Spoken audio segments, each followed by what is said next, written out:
Greetings, everybody! We are back with another episode of the Land of the Shadowstar D&D campaign. Hooray! Yay! All right, it's been a couple of weeks since we last recorded, and last time our squad of adventurers managed to rescue a young white dragon from the clutches of some goblins, um, who had nefarious plans for it. I.e., they were going to try to train it and sell it off as a trained guard pet or something like that. Which short term great idea, long term maybe not the best idea. But what's the no problem Then with the we'll come goblins? back They and got bite you them. in the ass. Well, they got the money, Yeah, so they're the ones selling it, so yeah. take the money and fucking run. I mean, at any rate, so now what you have left is to figure out what the hell is going on with the cultists downstairs, the ambulatory trees, the apple, and maybe finding out what happened to the person whom went staggering off from town after getting caught cheating. Right. And maybe deal with the goblins on the second level, because you have not dealt with the goblins. You've just merely, stolen what they stole back. We navigated the goblins. For now. Yeah, yeah. They're probably annoyed about this, though. Oh, I mean, yeah, but so How was that our problem? that may quickly become obvious. Yeah, well.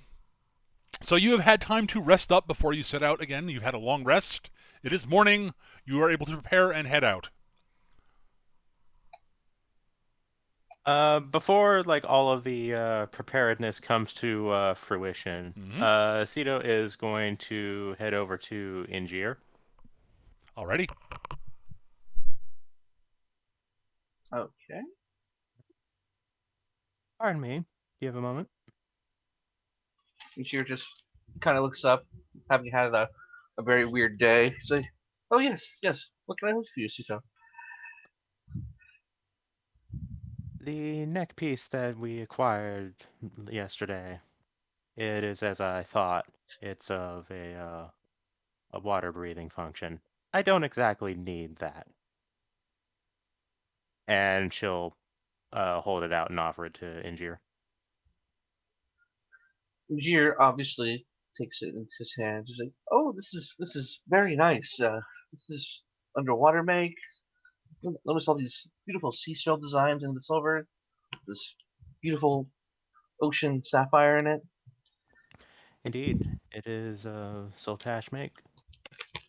Oh yes, we see these at the temple every once in a while. We have usually one at least for people needing outside for some reason. Ah, so is that why you're the most interested in my shows? No, I am most interested in your shows because I live in a temple where fun is listening to the same joke that your master has told for the last 6 years. Ah, I see. How Although, familiar are you? Oh, go ahead. go ahead. It's like although you're not like a lot of people from Saltash that I've met. Like, Oh, oh do yes, tell. whenever they come to the temple, like they're very well. and Jerry's Reserved? kind of he's like, yes, you seem to be playing up a bit of the stereotype for these city folk. Oh, do I? Oh yes, you know, flashy mermaid comes into town, goes to the bar, sings. Well, I am I a performer. Engineers just kind of like bats it up. It's like, you know what I mean. You're living up to expectations. All right, fine. You got me there. It's true. Not everything that everyone says about merfolk is true, and I'm not exactly inclined to contest a lot of it.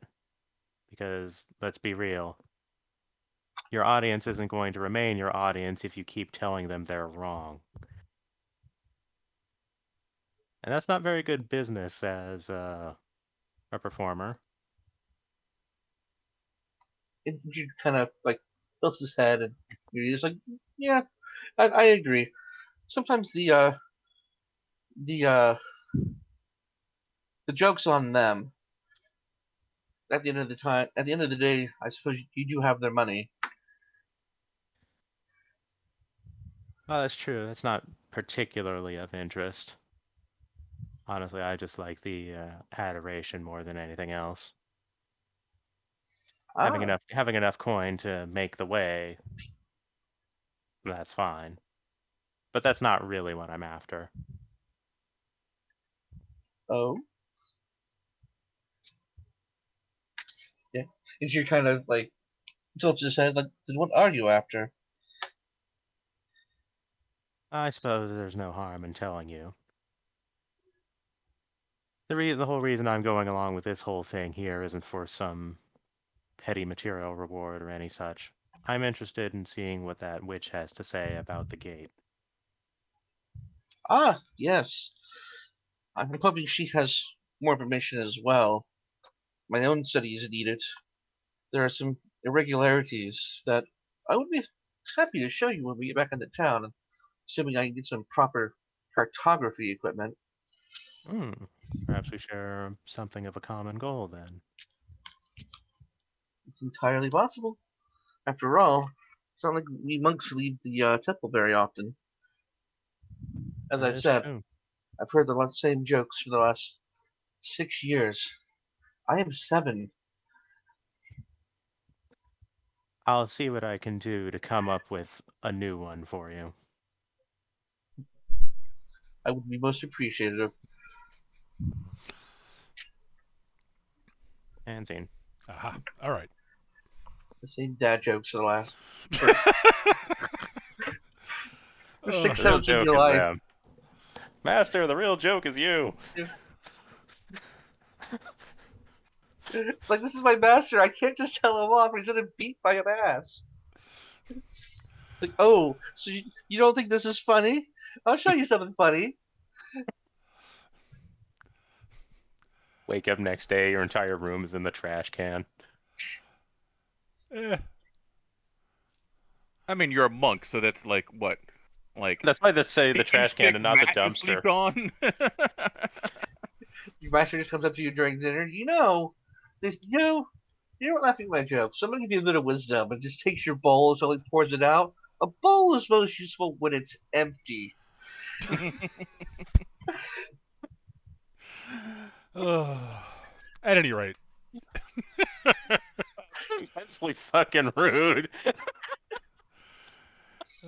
well, just a new training regimen. Your bed is clearly too soft and comfortable. Therefore,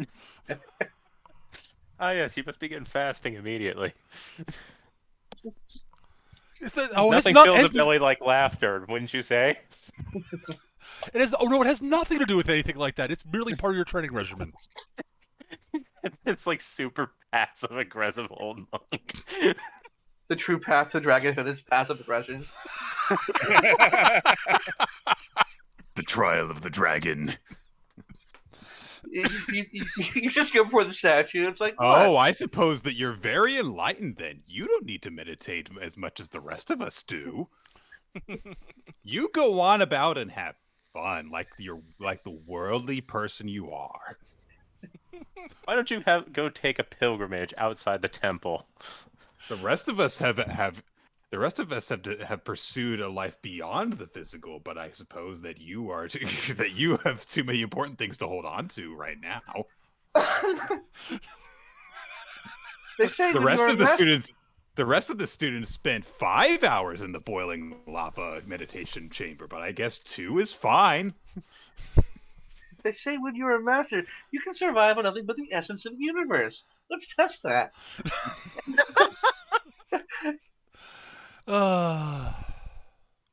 Just so you know, the essence of the universe is beef jerky. I see. Oh, I'm surviving off of it. All right. So, alrighty. Yeah. So, you have so you guys, it is morning, I guess. You guys are able to do your prep to get ready to sojourn down into the lower levels of the abandoned temple. Ruined temple, Yep. really. It's clearly not abandoned. Well, it was at one point, but not anymore. You know what I mean. Formerly abandoned. Let us proceed downward into the temple that was formerly abandoned but is no longer. Because, that, yes. It is clearly a ruined temple, however. The appropriated ruins. This is true. It's been appropriated like 3 times now. It's been rezoned like 5 times. Everyone's really confused. Look, construction isn't cheap, okay? Oh God, they're waiting on clearances to start rebuilding the place. There's But- gold buried underneath. There's gold buried underneath here, and the only way that we can actually recover it is to. Sorry, I'm reciting the plot of a K-drama. Never mind. Given that's a temple to one of the primal to a primal dragon, there might be gold buried under there. The temple of to the biggest baddest ancient red dragon. I mean, and you see no signs of a horde. Well, clearly we're gonna find it because we're awesome. Oh yeah, you're totally gonna find the horde. Yep, that's gonna happen. I'm totally gonna give you an ancient red dragon's horde at level 3. That'll happen. Yes, it seems like a reasonable reward for what we're doing. Oh yeah, totally. I mean, they might just be a very eccentric red dragon, and their horde consists entirely of like bottle caps or something. Oh no, it's a Fallout dragon. Burned out Tamagotchis. There's an artist on Tumblr that does weird dragon hordes. Yeah, they're great. They're great. But so, you were able to use. I take it you guys head downstairs again. Yep. Okay. Well, you head down without your kobold With guide. preparation this time. Yes. There's just like this rope and pulley system that just allows, a single slate of material to transport Cedo downstairs because good grief. On the plus side, you are aware of more stuff down there. On the negative side, you don't hear a kobold guide anymore, so Right. True. Mythos Yeah. kind of has things to do. Yeah. Yeah, and there's also the fact that they're more aware of something.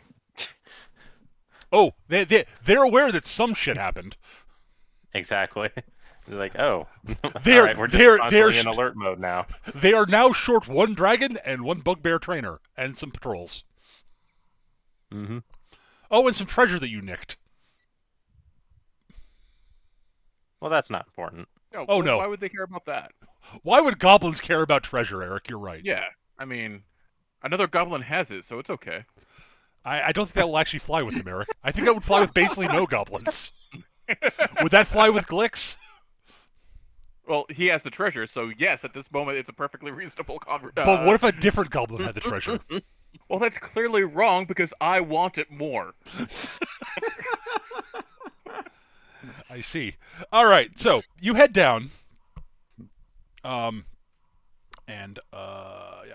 So, you come up to that first room where you took the little jog into the secret passage. Mm-hmm. And well, the secret passage is currently closed, which it wasn't when you left. Okay. Just saying. We didn't see how Mifos opened the secret passage. 'cause You it was already basically did, open, yeah. huh? Oh, we did? Okay, then I opened the secret passage. Okay. Eric, I Yes. step I backwards away would from like him to when he does you to give me a reflex, a dexterity save. You are a terrible human being. You. Well, you're I was going to unobservant. say, like, maybe you should. Well, okay. On the plus side, you rolled well enough, Eric, so you're fine. But so Glix walks up, reaches out, pushes the little pressure plate that opens the secret passage. Kalia's like, as a deadfall basically drops from the ceiling down towards where Glix was standing a second ago. But he seems to have almost sort of teleported 5 feet to the side. He like jumps What? backwards like Scooby Doo into Kalia's arms or something.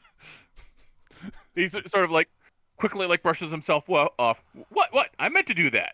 It was obvious, really. Yeah. Right. Move forward. Right. Cameron makes a note of this. But yes, On this page of number of times Glix has lied about something. do you have enough room in the book for that? I have about 500 to 800 pages in this book, so maybe. We'll see. Okay. Depends on how long your relationship lasts. But yes, so yeah, the deadfall, which is basically a loose ceiling tile, effectively sort of slams into the floor. The rock cracks and it makes a big booming echoing noise that sort of echoes throughout the room and the hallways and probably the rest of the complex. Ooh, that's not good. Just saying. Yeah, Engineer's like, well, they know we're coming now. And they are likely aware that we'd be going through this passage, so there's probably more fun on the other side. We'll be fine. They're idiots. You could. Kalia, I'm sure they're operating on that same line of logic. Kalia takes out her axe and just has it ready. Fair enough. When we were previously in this room and we kind of stuck through it, there were goblins on guard. Is that still the case? Nope, there's nobody in here at the moment. Mm. It is suspiciously empty. I don't need to roll a wisdom save here. I mean, you could if you want to, but I won't stop you. It just very likely won't actually do anything. So, what are you doing?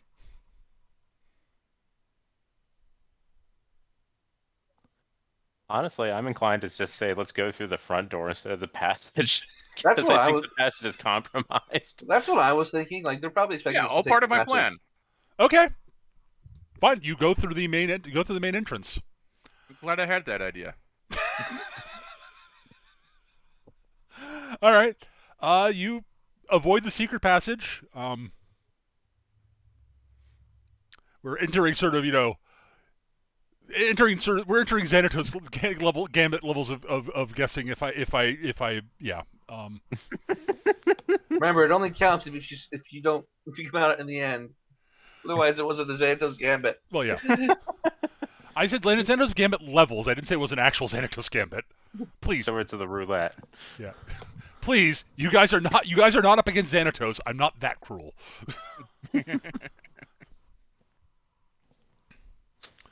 However, all right. So you start heading down through the sort of the main passageways, which are actually are basically devoid of goblins. It sounds like, at a guess, they may have rerouted to the area where the secret passage came out. I will say I'm not going to make you guys roll for any of this because, but you have a sort of a montage of moving through passageways, dodging, pit traps and deadfalls and, trip lines and such, because the goblins have laid a whole bunch of traps. I'm not going to make you roll for all of them because that gets redundant and tedious, and I don't want to turn this into, inch by inch map crawl. Right. Yeah, Sure. death trap dungeon. Yeah, it's not. Most of the traps are like things you could. They are hastily arranged. They are not well hidden. Your passive sort of perception rolls are good enough to spot most of them. At least someone in the party is at least good enough for the passive perception to spot them. The right. trip line they set up is just the bright orange extension cord they had lying around. It's not quite that bad, but there's a rope stretched across the floor across, about 6 inches off the floor across the hallway here. We should step over that. Okay, there's another one, and there's a very not well hidden pit trap behind it. We should be careful. There's just a wild badger out here.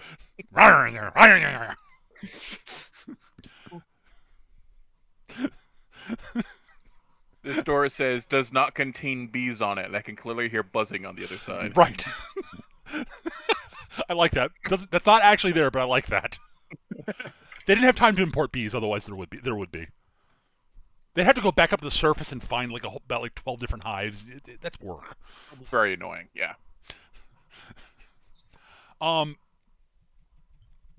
right. So the thing that you do notice, however,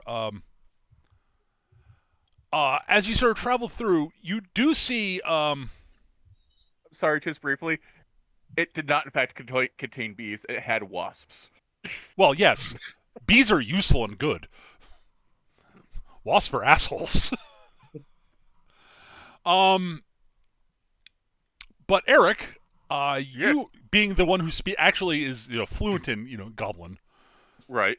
do in fact spot a sign on one of the doorways that you sort of a hallway that very I don't know how I would phrase it, but you are fairly certain that the boss's throne room's down that hallway.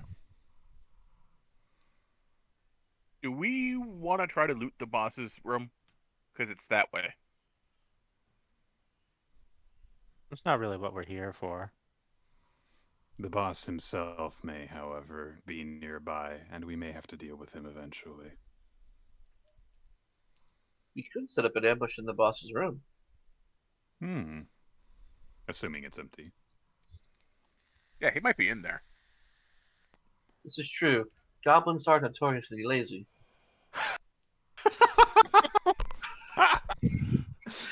It's a fair cop. This is like, yeah. I mean, I'm a goblin and I'm lazy, so. Sounds reasonable. All right, are you guys gonna head there? Or Yeah, why not? okay, this is very much an optional encounter. I mean, there's totally not. They're totally not going to be in there. So you head down you eventually head down a passageway going roughly northish, which is a big sort of wide passageway that ends in a big double door, which is currently open. And I'm going to send you guys over to the appropriate map as soon as I. There we go. Now I can actually see things. There we go. That's better. All right, and I will drag the thingy over to the. Oh, you guys weren't. Yeah. And drag this thing over to the appropriate map. Bonk. Ah. And there we go. You guys are in the hallway below. You guys sort of, and you can see through the doorway a room, which is, there are some goblins in there, a couple of hobgoblins, and sort of, there's a goblin chief sitting on an oversized throne. He is much too small for the chair.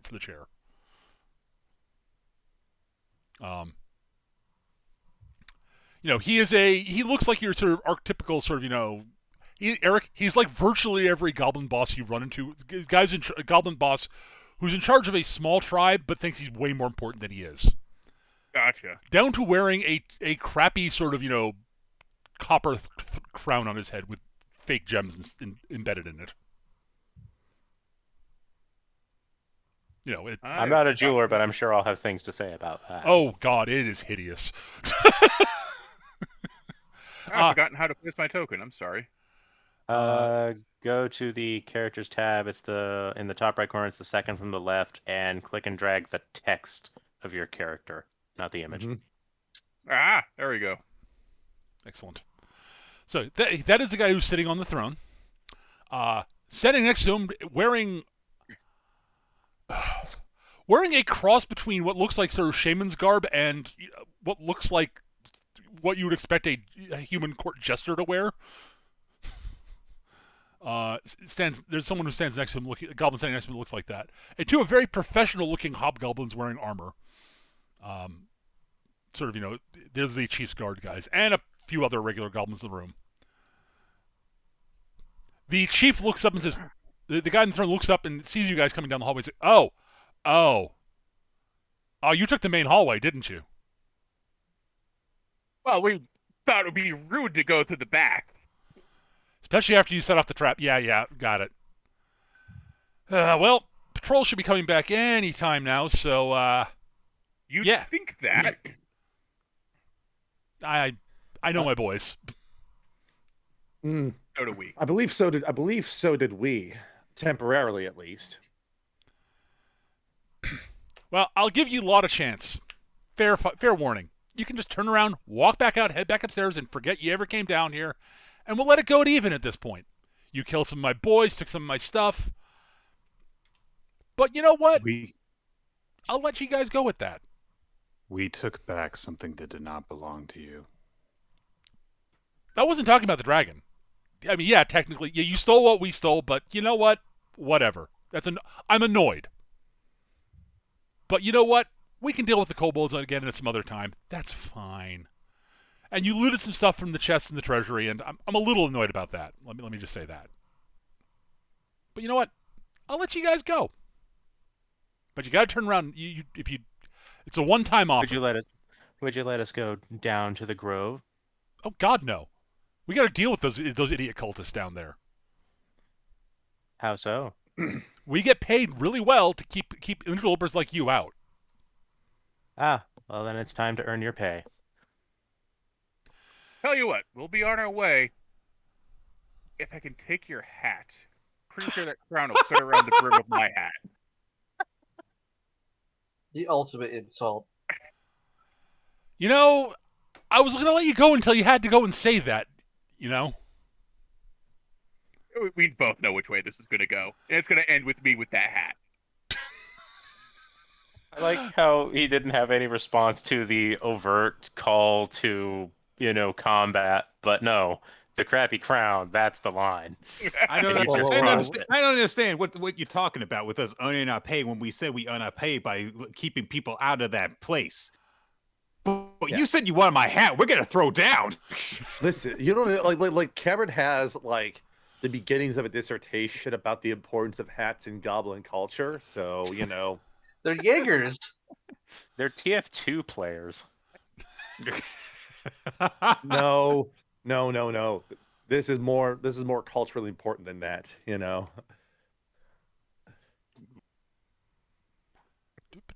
right. I'm only going to shift for things now. Yeah. Unsurprisingly, there's no surprise round. Make sure the initiative list is visible. By the way, Peter. Oh yeah, thank you.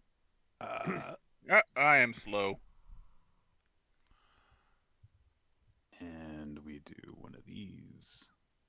I'm very pleased that I've been rolling actually not pretty bad. decently That's on not my initiative throughout this entire campaign so far.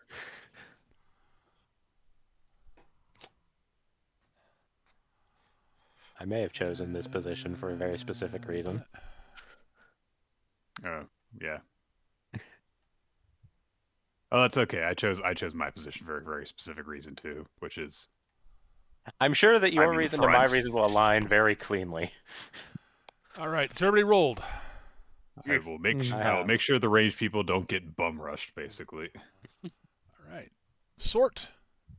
And Cameron, unsurprisingly, with the 23, goes first.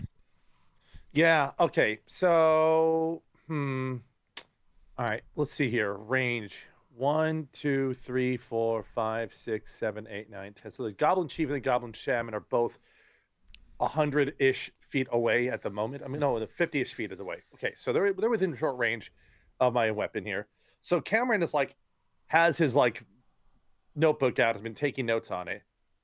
Then as the discussion kind of wraps up, he slides the writing utensil into the close it, looks up, pulls out his gun, aims it, and just shoots it straight at the Goblin Shaman to start things. Okay. Because and let me just see what I'm tapping into while Cameron is doing this. He is going to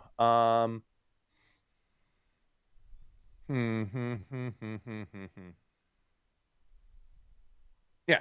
So he's going to do that and also use defensive command to give Kalia a bonus to their AC if I hit. So Goblin Shaman is targeted, and let's just go ahead and see if this attack hits the Shaman here. 21 is the attack roll. That might hit. All right, so that's 7 damage, and Kalia gets a plus 3 to their armor class to start things. Cameron's also going to use his action surge immediately, turn in and shoot the Goblin Chief while using Unbalanced Foe on it. And if he hits with that, that means that the next ally to attack it gets a bonus to hit. So let's see if I can hit the Chief. Okay. 15, probably a miss.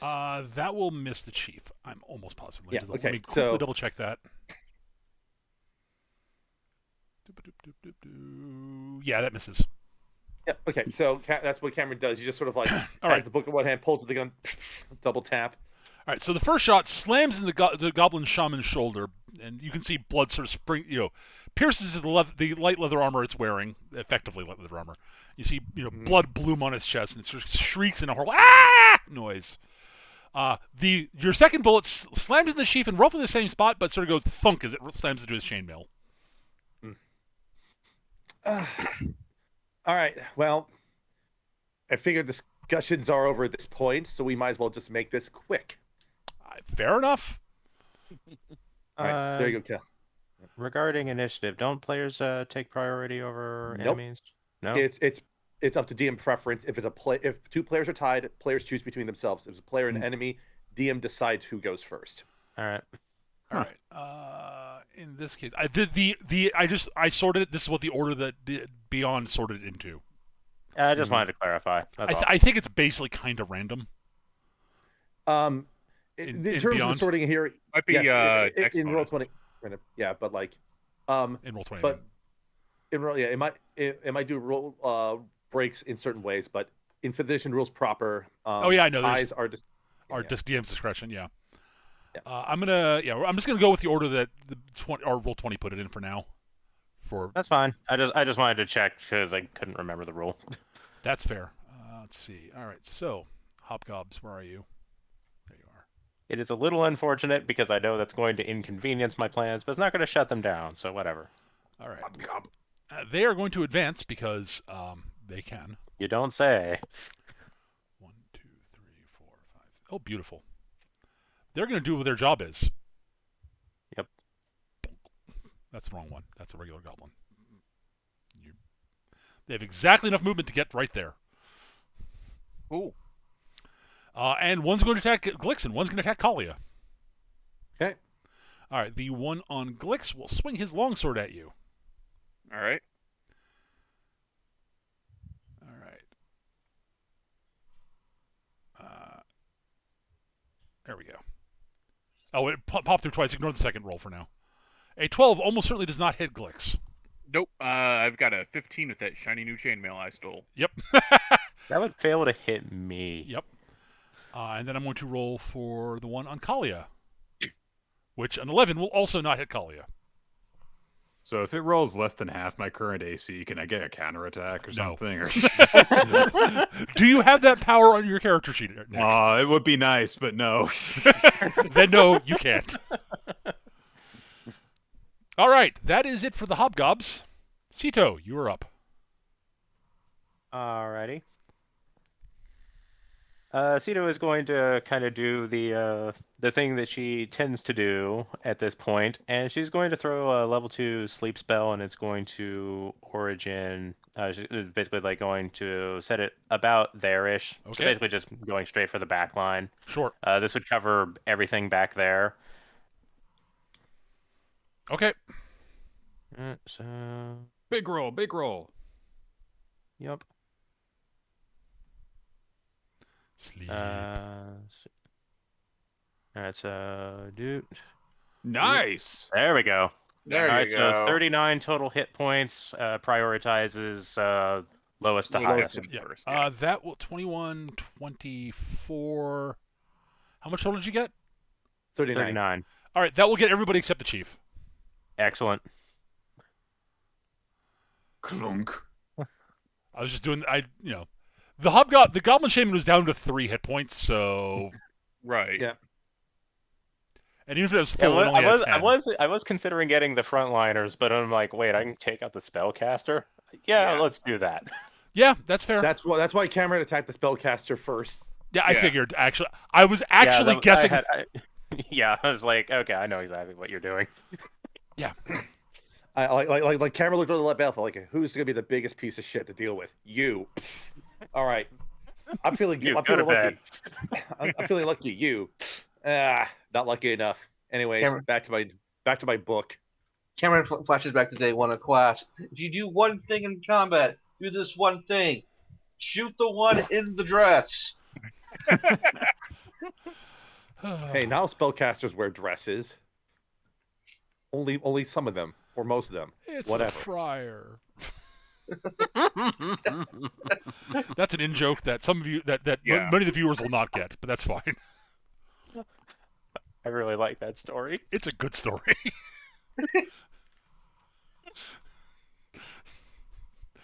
All right. So yeah, that is Sito's action. Kalia, you're up. Okay. Well, I think that the only thing I can really do at this point is just deal with the guy right in front of me. Fair. We get a. I would. It would be nice if I could just shoulder past him, but I can't leave everyone to deal with the big guys in front of us. So, let me see real quick if I've got anything that'd be fun to use. No. Oh, that's not what I wanted to do. I was just trying to check what I can do with it.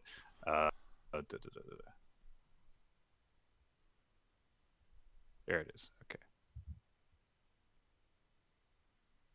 Yeah, I rolled near max on the extra dice there. Hell yeah. Yeah. Yeah, it was nice. That was Like, Okay. I finally pretty got fucking good sweet. sleep dice. Yeah. That was a good sleep spell. Yeah. Yes. Hmm. Actually.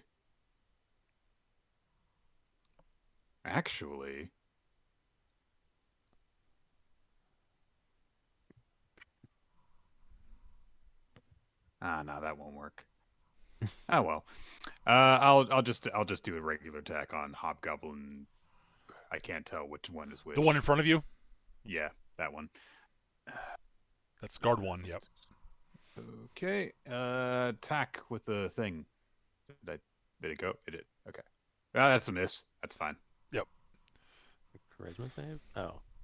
No. That was I was trying to rifle through my spells and I accidentally hit one that said Fair enough. you have to do this. I see. All right. Well, Kalia. Okay, so you swing your battle axe and the hobgoblin gets his shield up. Kang! No. Ninjir.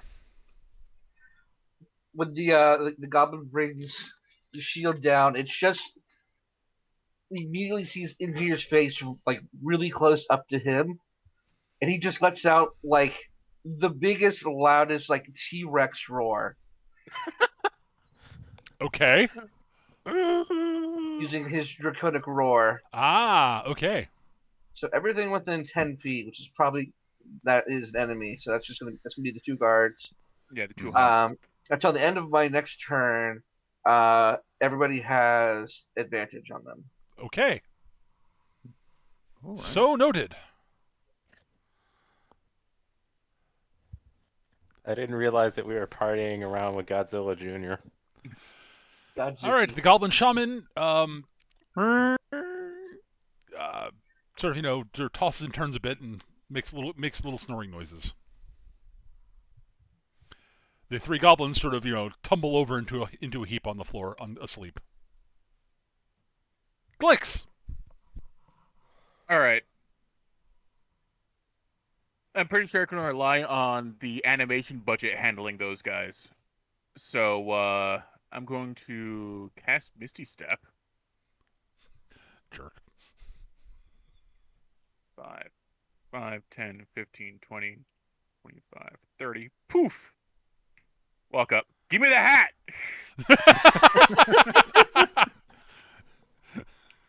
Just All right. appears in a puff of smoke and just points at it like, "You, give me your hat." A 17.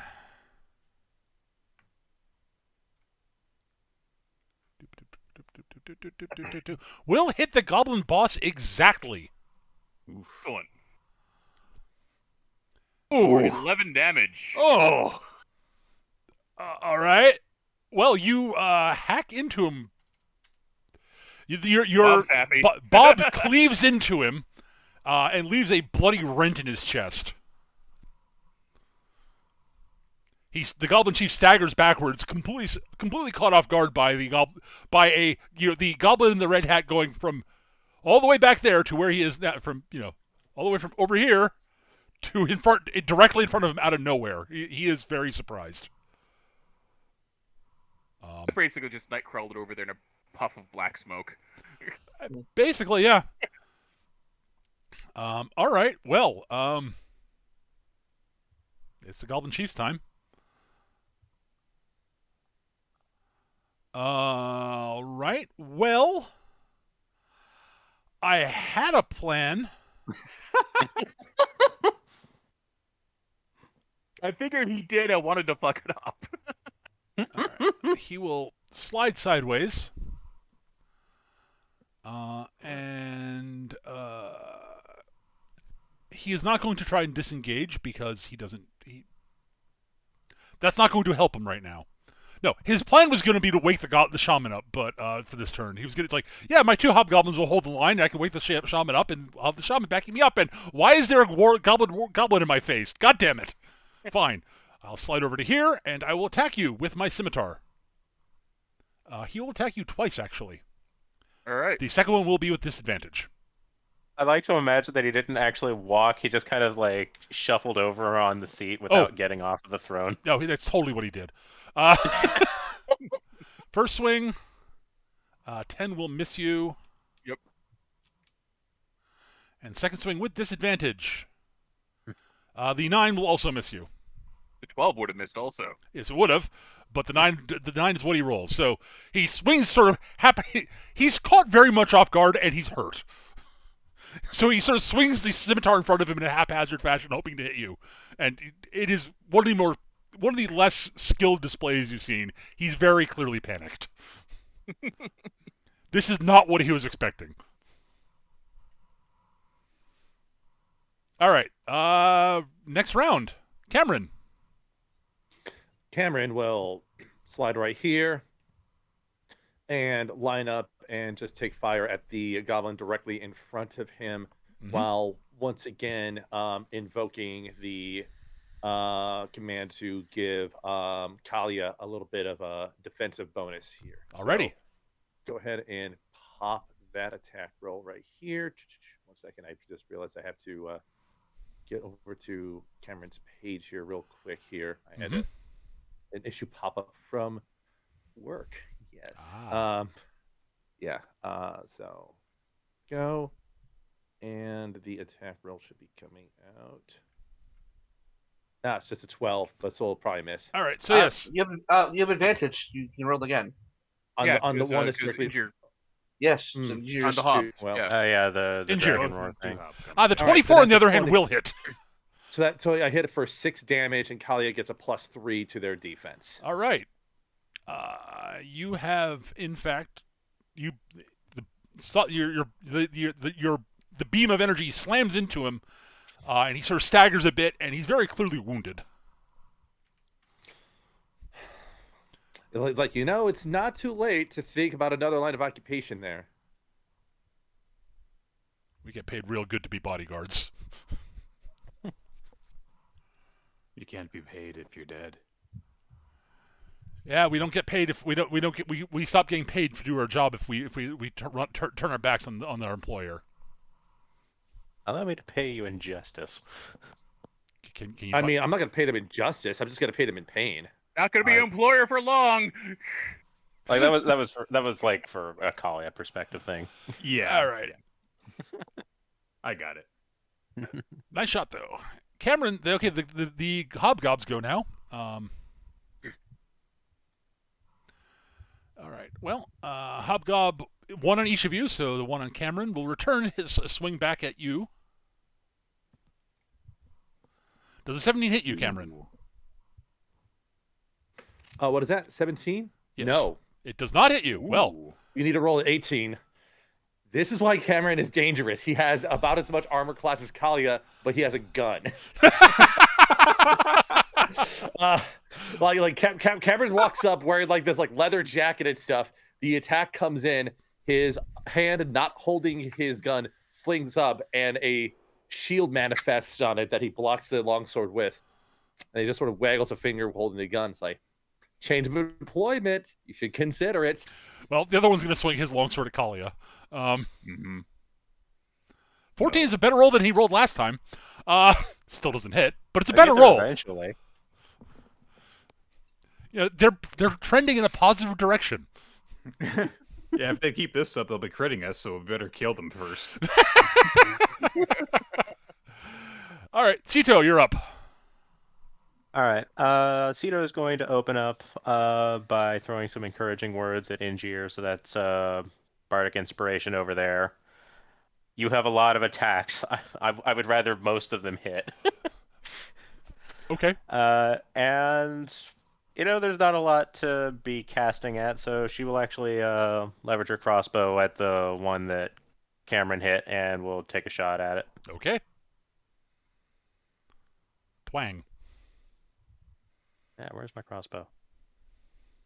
Where is your crossbow? There it is. And you get advantage on this, I believe. So. You do. So you can roll again. Maybe you'll crit. You don't crit, but you do 7 damage to it, which will drop the hobgob. Excellent. A crossbow bolt thuds into his thuds into basically the same spot that Cameron shot him before, and he collapses to the ground in pain, agony, and unconsciousness. I love to think that Cameron sort of nudges over to the side just in time for the crossbow bolt to hit, and then provides a thumbs up back towards Cito. Yep. Yeah, you can apply 3 to a thing, an attack roll or save throw, etc. You know the deal. So who's that for? I do. Injure. Oh, yeah. So they roll the d6 when they do the thing. The d6 is rolled when the thing is done, not but. Oh, is it? Okay. Yeah. Right enough. Talia. Because they get to choose when to use it. Yeah. Well, I'll try and clear the way for Injure to go in after the chief. I will be attacking the remaining hobgob. Okay. I'll roll this twice. The 23 will hit. I think you succeeded. Yeah, I but don't know it if you can't did. I don't think you did. You'll have to. Yeah, 23 will hit the hobgob. 9 damage. 9 damage. Ow, ow, ow. You. Well, again, you leave a bloody rent in him as the axe slams into him. Breaking links in his chainmail, sort of staggering him back. But he maintains his footing barely. Mm-hmm.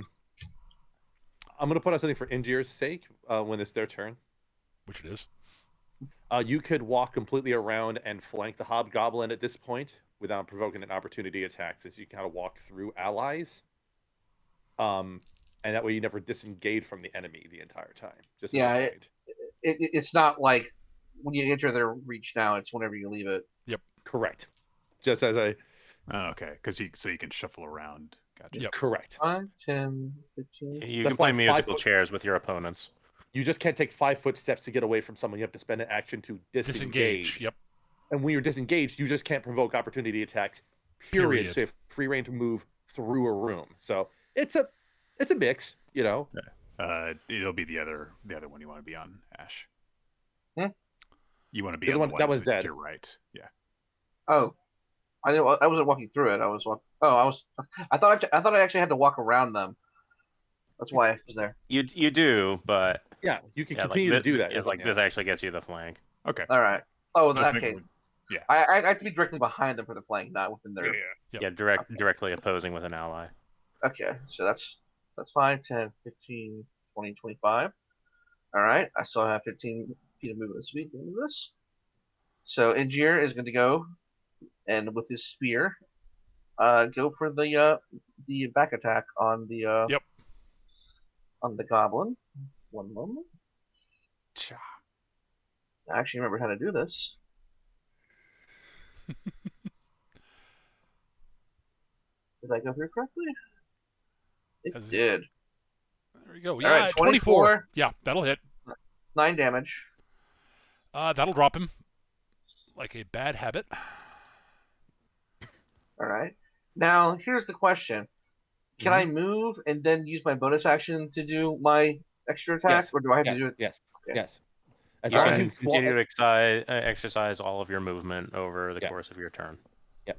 And you do the bonus action as long as you've done something to qualify the bonus action. Because I don't believe you need to do like flurry of blows on the same target of your attack, if I'm not mistaken.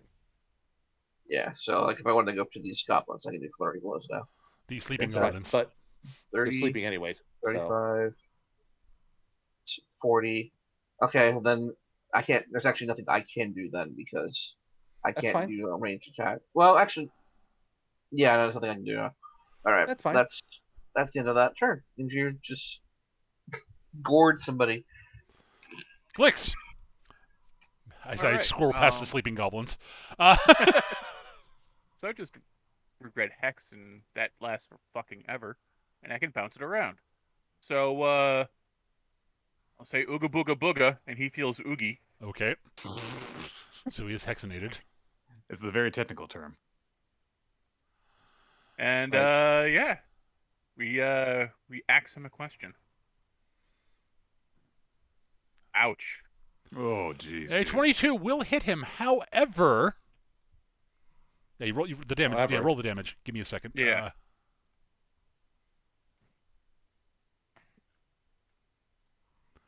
Oh, he's gonna throw the shaman in the way. Redirect attack. Boop, boop, boop, boop, boop. He throws the sleeping goblin shaman in the path of the axe. Sucker! Yep. You fool! You fell in for my trap. Yep. Another goblin within 5 feet. 2 goblins swap places, and the chosen goblin becomes the target instead. That's why he moved over. Yep. Yeah. Good job. Good job. We are facing the chess master. He's the boss for a reason. Yeah, it's because he's made sure to survive by sacrificing everyone else. What? No. That would be wrong. Oh, it's like fighting Skaven. That made me happy. I just wanted him to be able to do that. That's.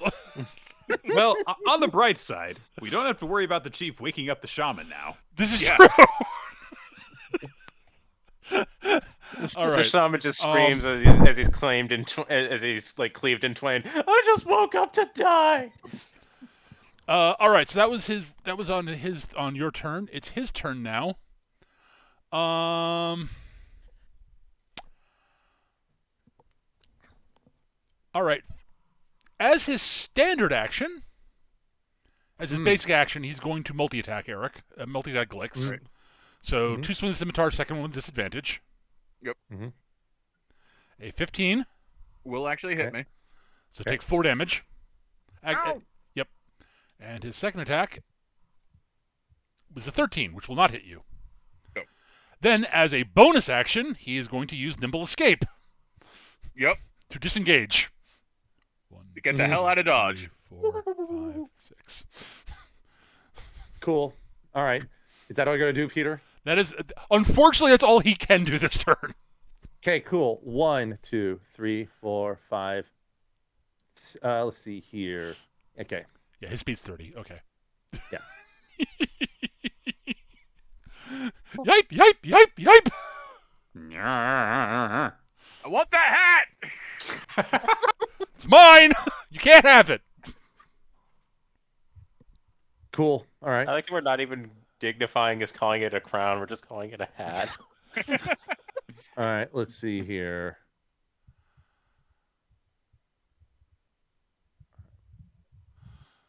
All right. So let's see. Is it my turn then? It is. Yeah. Sorry. Yeah. I forgot to click the button. Yeah. No worries. Button has been pushed. It is Cameron's turn. Yeah. For sure. Cameron is going to go 1. Let's see here. 2, 3, 4, 5, 6. Oh my god. Yeah. Because you move 30 feet. All right. So when And- you move there, Cameron, before you do anything, I want to give a quick description. What you see is that he's run around there. He has pulled a rope there, and has dropped a ladder that leads to his escape hatch above him. Ah. Cool. Unfortunately, that's all he could do. Technically, I'm giving you a little bit more than he should have, but I wanted you to see the escape hatch. Yeah. Cool. Like, can to just try to line up and take a shot and do the unbalanced foe technique, where if he hits, then the next person to attack has a bonus to the Okay. attack roll here. So it's gonna be with a disadvantage, or is this gonna be just straight? Straight shot. All right. So That'll he hit. hits for the 18, 5 piercing damage. Next person gets a +3 to the attack roll against the chief. Ow! Stop it! Quit it! Cameron's- If you stop running, we can make this easier on you. Don't believe you.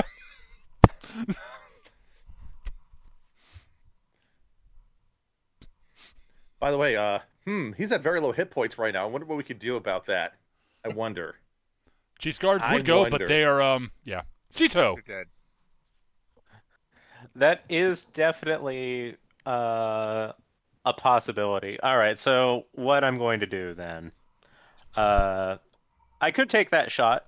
I could probably hit with it, but there's Mhm. more reliable people to do that, and a sleep spell would definitely get him. But I'd rather save the slot. So what I'm going to do is actually take the drag token tool. All right, so 1, 2. I think that's a hard corner. 3. That is a hard 4, one, 5. yes. All right, so what I'm going to do is Cito is going to ready an action to cast sleep if this idiot is not Alive down for the again. count by the time his next turn comes up. Fair enough. Good. Yeah, that's complete. That's a very valid way to do that. So, do Yes. it as efficiently as possible. I like Especially it. since sleep, sleep is just an action, and like you said, save the slot if you don't need to use it. Yep, But I like it. Exactly. have a contingency plan. I like it. Kalia. All right. And Injir still has like the bonus, the bardic inspiration in case of a miss, and is also going to get the plus attack bonus. So like Injir's just going to come over here and clean house. Injur's gonna finish the job. I'm going to ready an action in case all of Injur's attacks hit to cast Compel Duel.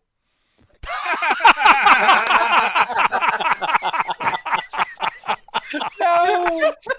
Poor bastard. I love how I also love how just how Cameron's just been doing just the enabling kind of shit that I've been digging here, which is it'll be even better. Once we hit level 5, then Cameron's gonna go completely hog wild. I cannot wait till level 5. I'm just gonna say that.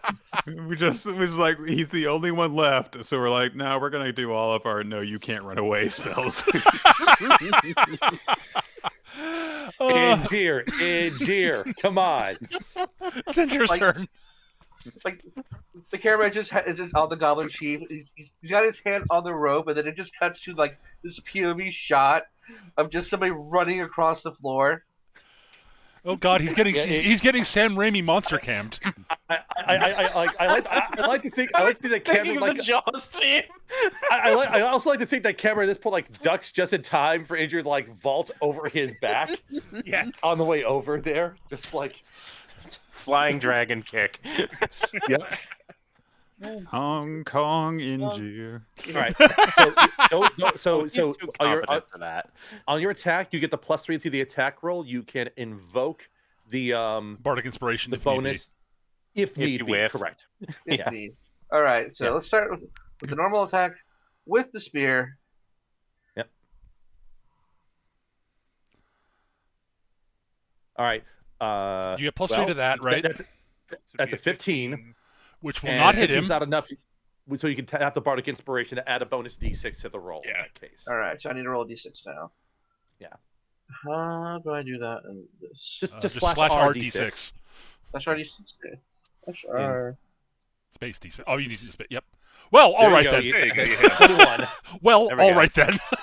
Yeah, you hit. Therefore, you do 5 Alright. damage to him, which is not actually enough to kill him. Well, time to do the combo then. Okay. Yep. And Jir, after doing like the spear, just kind of like Look at spins that around. tiny sliver. He has a hit point. Well- Hit point. Which means sleep is guaranteed to work. So that's like Yeah. we have the Oh, win, it was but let's already just- guaranteed to work. Yeah, he was at 6. You could roll a 5. Oh, he rolled a Oh. 1. Okay. And Jir goes for the fancy tail slap and like slips on some blood or something. There is plenty of that. It's like, I will just what? Even, yeah, well, that's like, well, that 9's not going to help. I'm just going to remind everyone that unbalanced foe. Let's see here. Oh yeah, choose an ally with it. Oh, yeah, sorry, I was going to say I should have specified injury to get the bonus, but he's the only one who took advantage of it, so he's the only who gets the Yeah. bonus. All right, attack Clicks, roll, you're up. so. Don't you have a third thing you can throw out there, Ash? I would have had to declare Declare it when you something need the like attack. Oh, okay. I didn't think I was He going to did- need to. 25, and Injure's in the slot I need to slide over, but I can probably still attack him through Oh, there, yeah, you right? can. Yeah. So you So do not give get me the the +3 to the hatch! attack here. You just do the straight attack as Right. is. Miss. Okay. Oh, All right, I'll do my thing. Hang on. I cast Compelled Duel.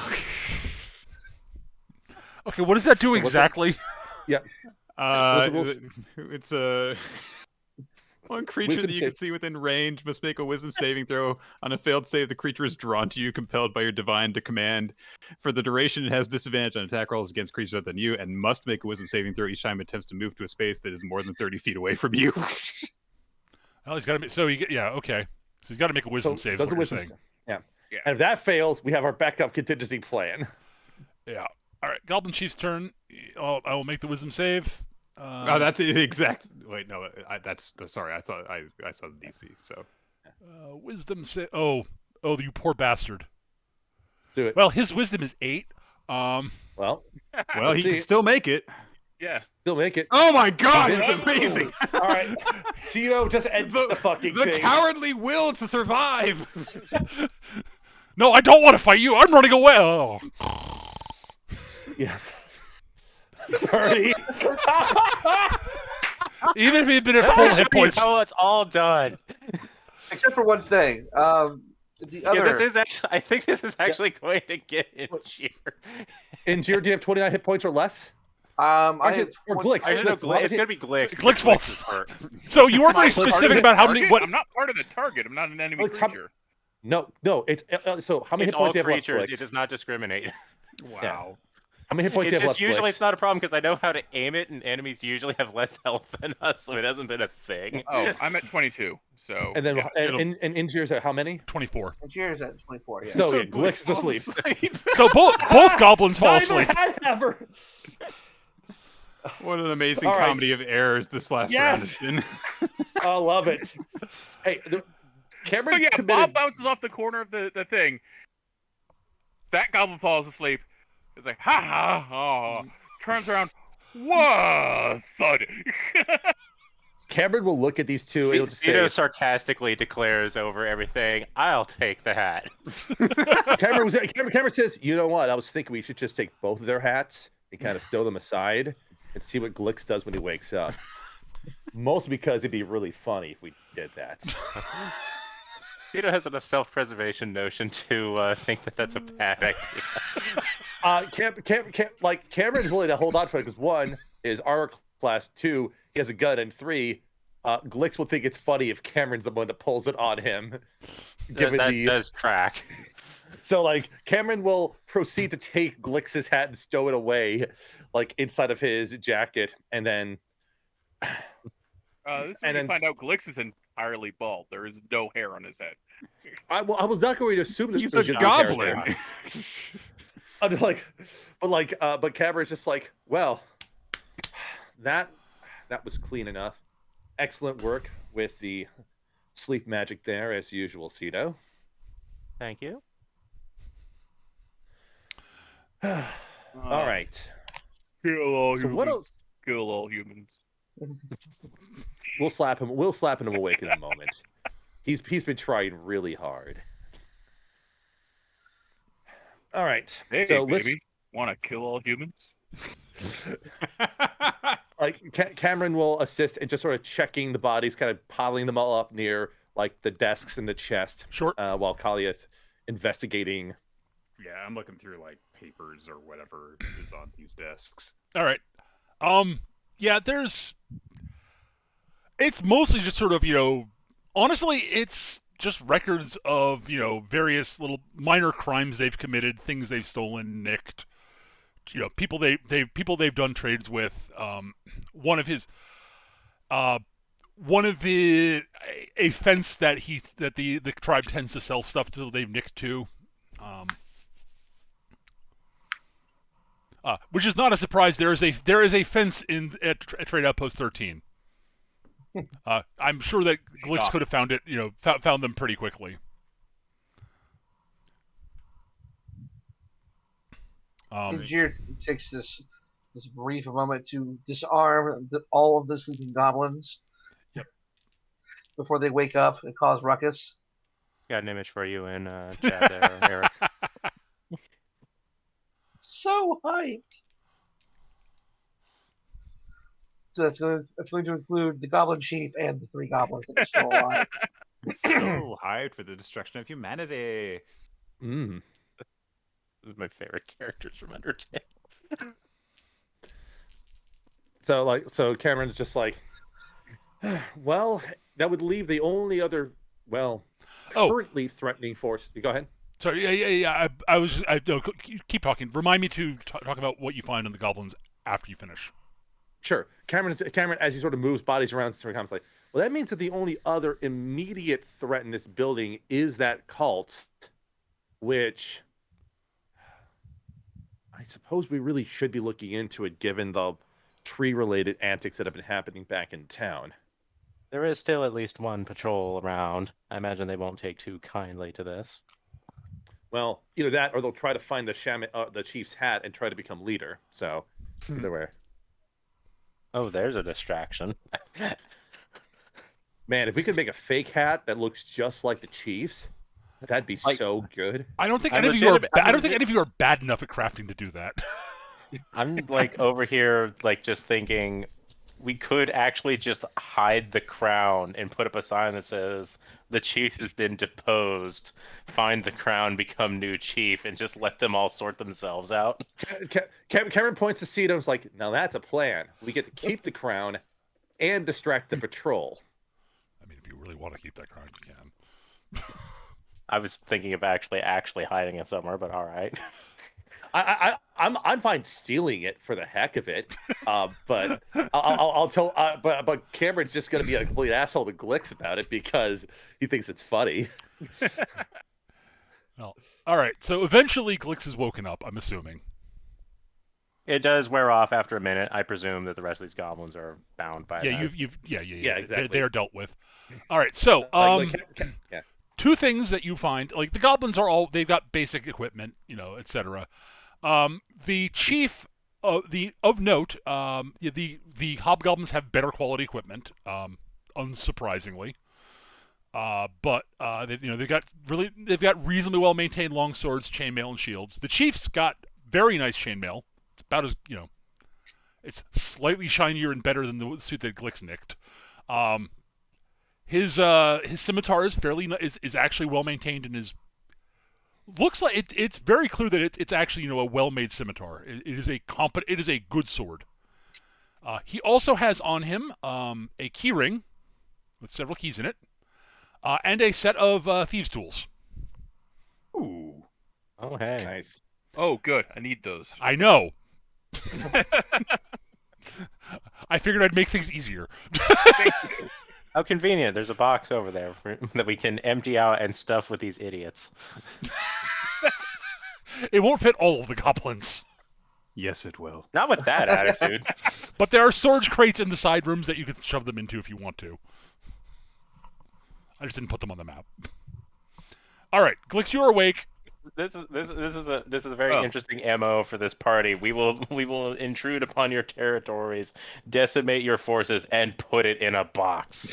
Where's my hat? All right, which one of you pricks stole me hat? Must have been one of those patrols, Glix. I don't know. I mean, they're really, really quick. They just came immediately just points at Cameron. Cameron's just like, listen, they took the chief's crown and your hat and just went off, somewhere. All right, Cam, just give the hat. It's funny. Give me the hat. Fine. Cameron takes a moment shuffling, checking one pocket, checking the other, then checking It's a the big first hat. one It's not again. gonna fit in your pocket, man.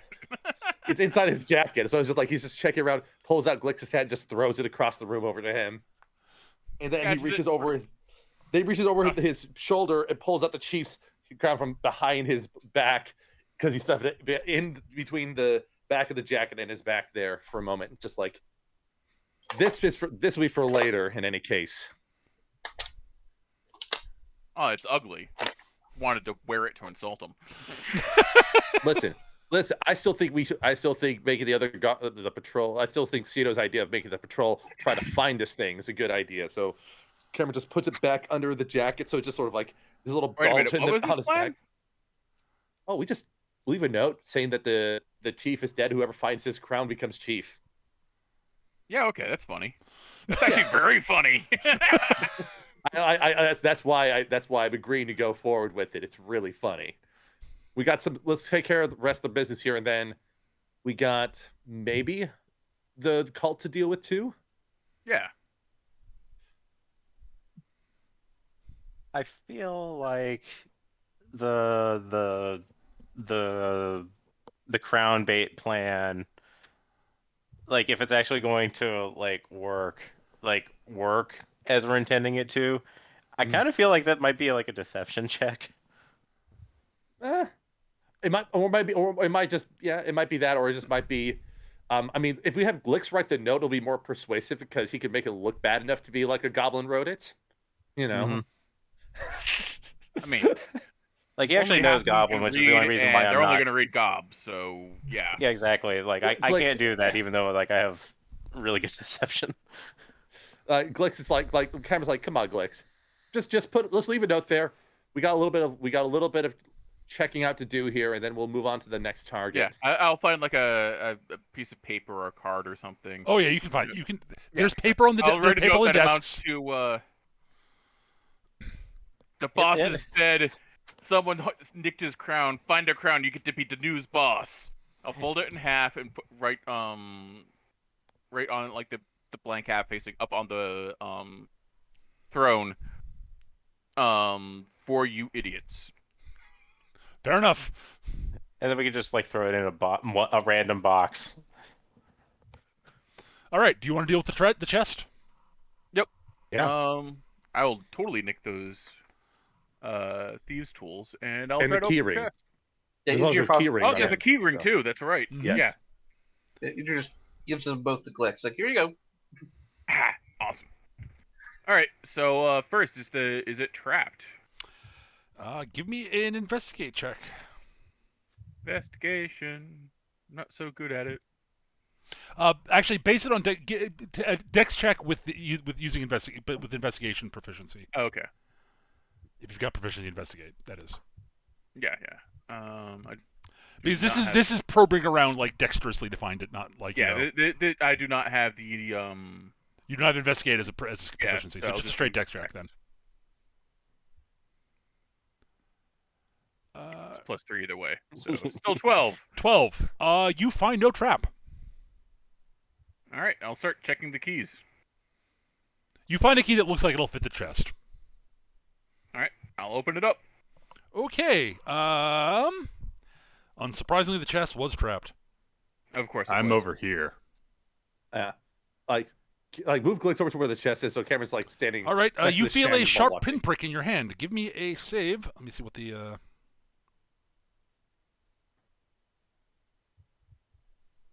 Take a point of piercing damage and give me a con saving throw. Yeah, do it.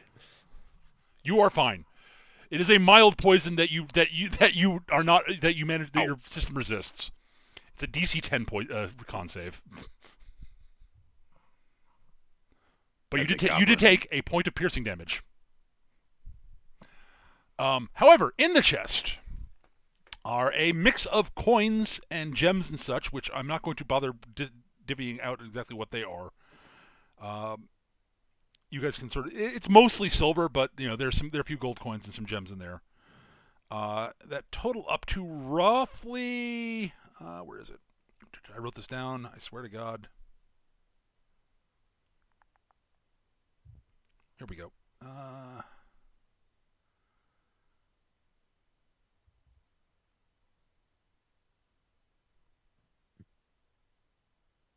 Here we go. Roughly 50 gold worth of stuff in the chest. Okay. One other thing. Actually, sorry. One other thing you would have noted when you were looting the boss is he was wearing a golden signet ring that very clearly did not belong to him. Well, now I am wearing a golden signet ring. that Nope, clearly does not because belong to engineers are what he did it while you were asleep. me. Oh, that's right. It is in fact a gold signet ring. You have no idea whose it is, but it is clear. It is very clear. Glitz- It's got one of the it's got a sort of a family crest on it that looks like it's probably a human family's, but Glix is like asleep on the ground while Injir is like searching the Goblin Chief's body. And he's like, "Ah, shiny!" He just like reaches out for the ring whenever it's revealed. I could actually see that happening. All right. So yeah, but yeah, you found some treasure. Hooray! Shove that in a bag. Anything else? All right, Hang so- on, let me double check to make sure there's nothing else of interest in here.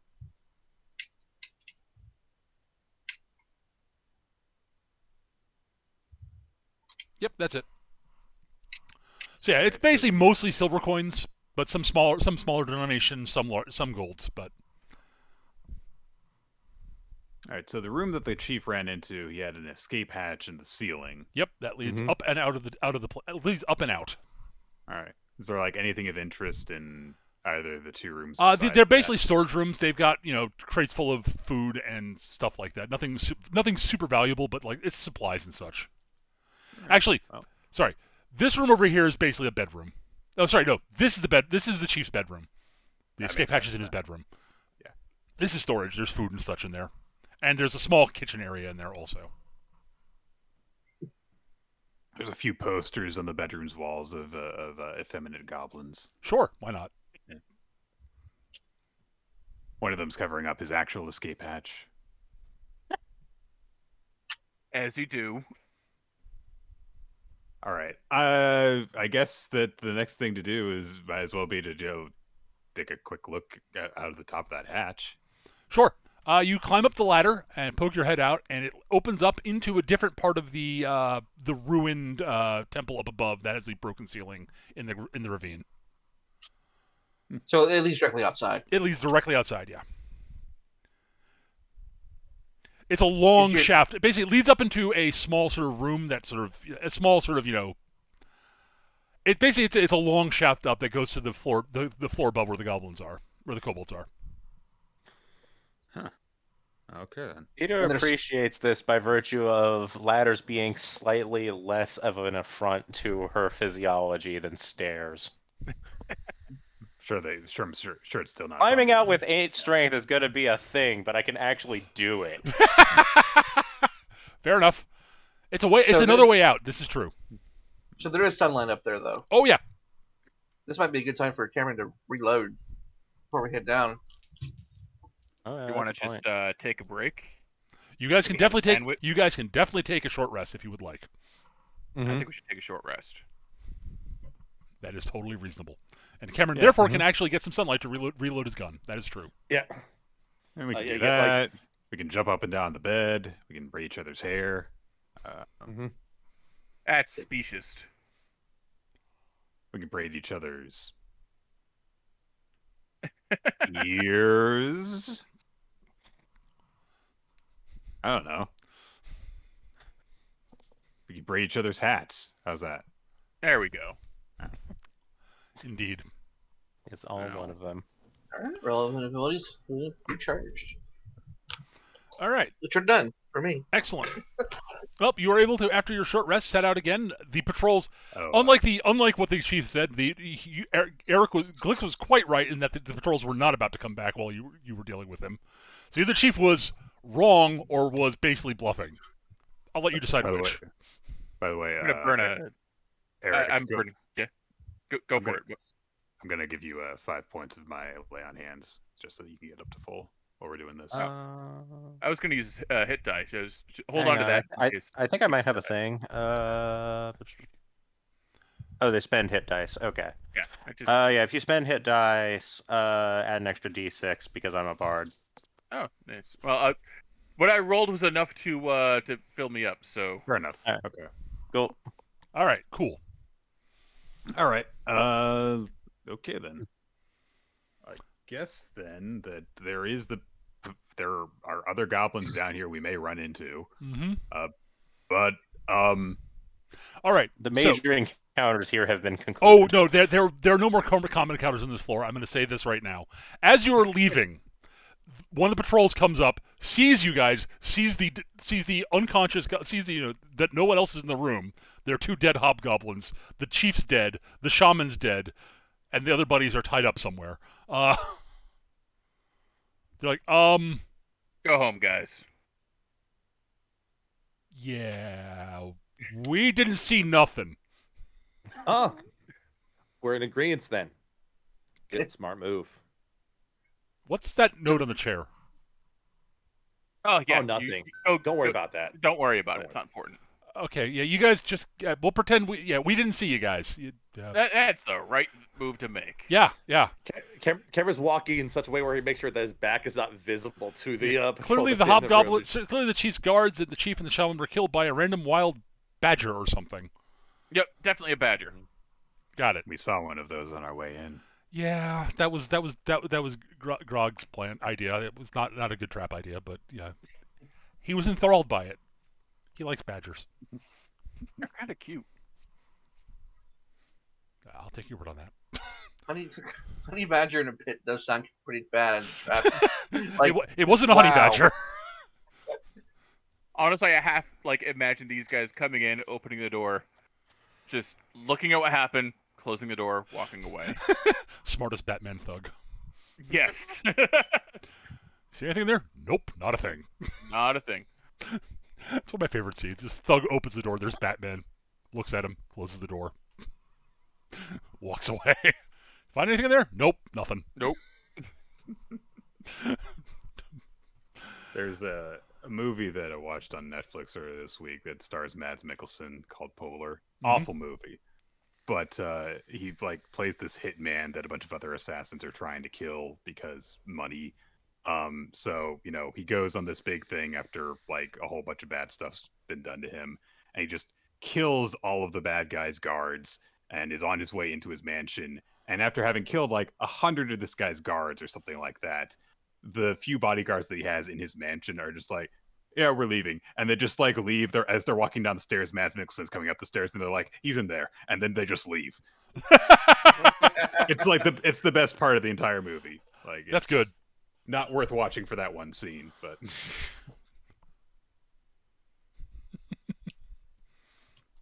Okay, so you set out. You find the stairs down, and you head. I assume you guys head down into the level below. Yep. Were the ashes of the trees still there? Where Sure. we had, No one swept them up. yeah, did anybody come up here to notice this? Yeah, no. I mean, they didn't bother sweeping up the ashes, but somebody's walked through the area, their footprints in the ashes, but that's about it. Okay. Data is going to have appropriated the carpet from the chief's room to help her down the stairs. Fair enough. It's a little bit of sledding there. Got it. It's at least cushioning. It is. All right, so you head down the stairway to the floor below. The greatest threat to this party is stairs against me, I swear. we pass Daleks at the bottom, and they're like, "Curse that doctor!"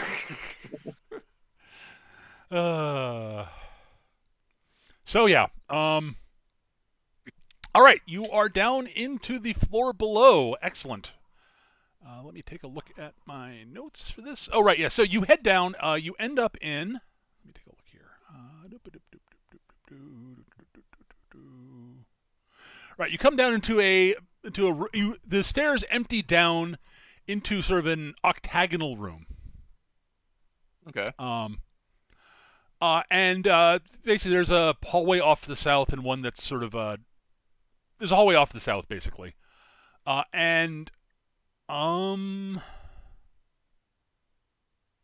wrong.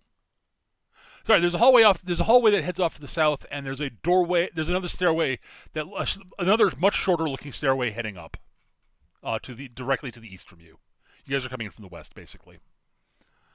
The one thing you do note is there is a faint smell of decay in the air. Like charnel house, like someone needs to clean out the mouse traps, or someone forgot to clean out the fridge.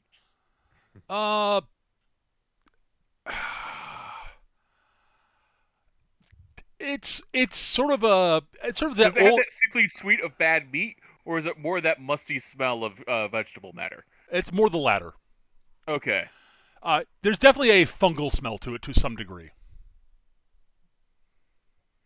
So maybe near like the. But there's it might be also near a very the, faint the very faint scent of like a very old graveyard also. Okay. So it smells like someone's unearthed a long forgotten tomb type thing. But there's also the sort of that smell you get from like Like a compost heap. yeah, kinda.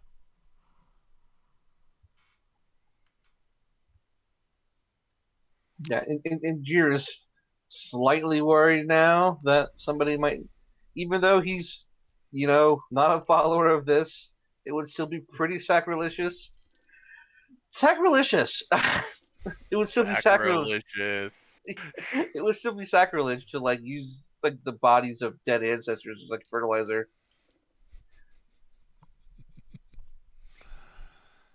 It's like, All right, so where are you headed? Well, I believe it was pointed out to us the last time we were here where we could actually find the way to go to the. Well, you're told that the grove was down here somewhere down in this level somewhere. Oh, okay. Okay. Right. So what are our options again? Right, left? There's basically to the south. There's a long hallway that has sort of doors along the sides, and then another door at the far end. You can sort of barely make out. It's dim down here, by the way. There are little bits of sort of like glowing fungus on the wall that provides some ambient light, but not a lot. By the way, there's a fair bit of fungus around here. All right, so we've got. Okay, so the humans are in trouble, is what you're saying. There's enough light to work by, All but right. not optimal. It's sort of dim light, basically. But yeah, like you do notice there's light here, and then you look around and you realize that the light's being provided by glowing fungus, and it's a little bit weird. There's definitely sort of a weird sort of fungal theme to this place.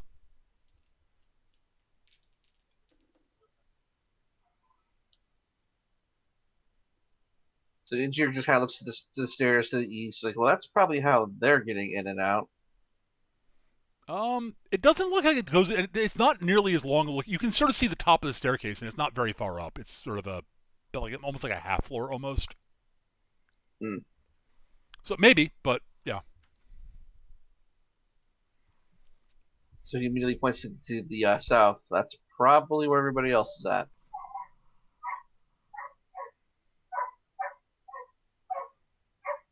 All right. Well, if you want to head to the south, you can. That makes sense to me. Okay. Cito is in favor of whichever path has the least stairs. That is fair. All right. So you head down to the south. All right.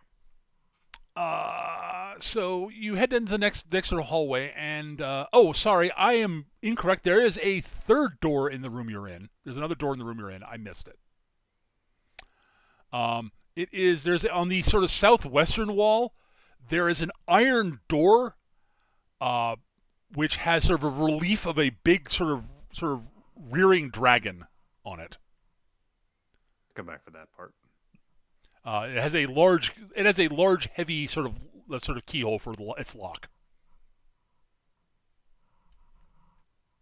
Do we have a large, heavy key on our keychain or key ring? Not on your key ring, no. But Ash has a big key. It's not on a ring, but it's a big key. Yes. I like how the iron door is the path of least resistance here. There we go. Dog barking has ceased. Okay. Fair enough. Yes. Yeah. Injir does have the key. He's like, I'm glad I got this. Is there an obvious keyhole for it? There is very much an obvious keyhole for it. And it looks like the key will fit it.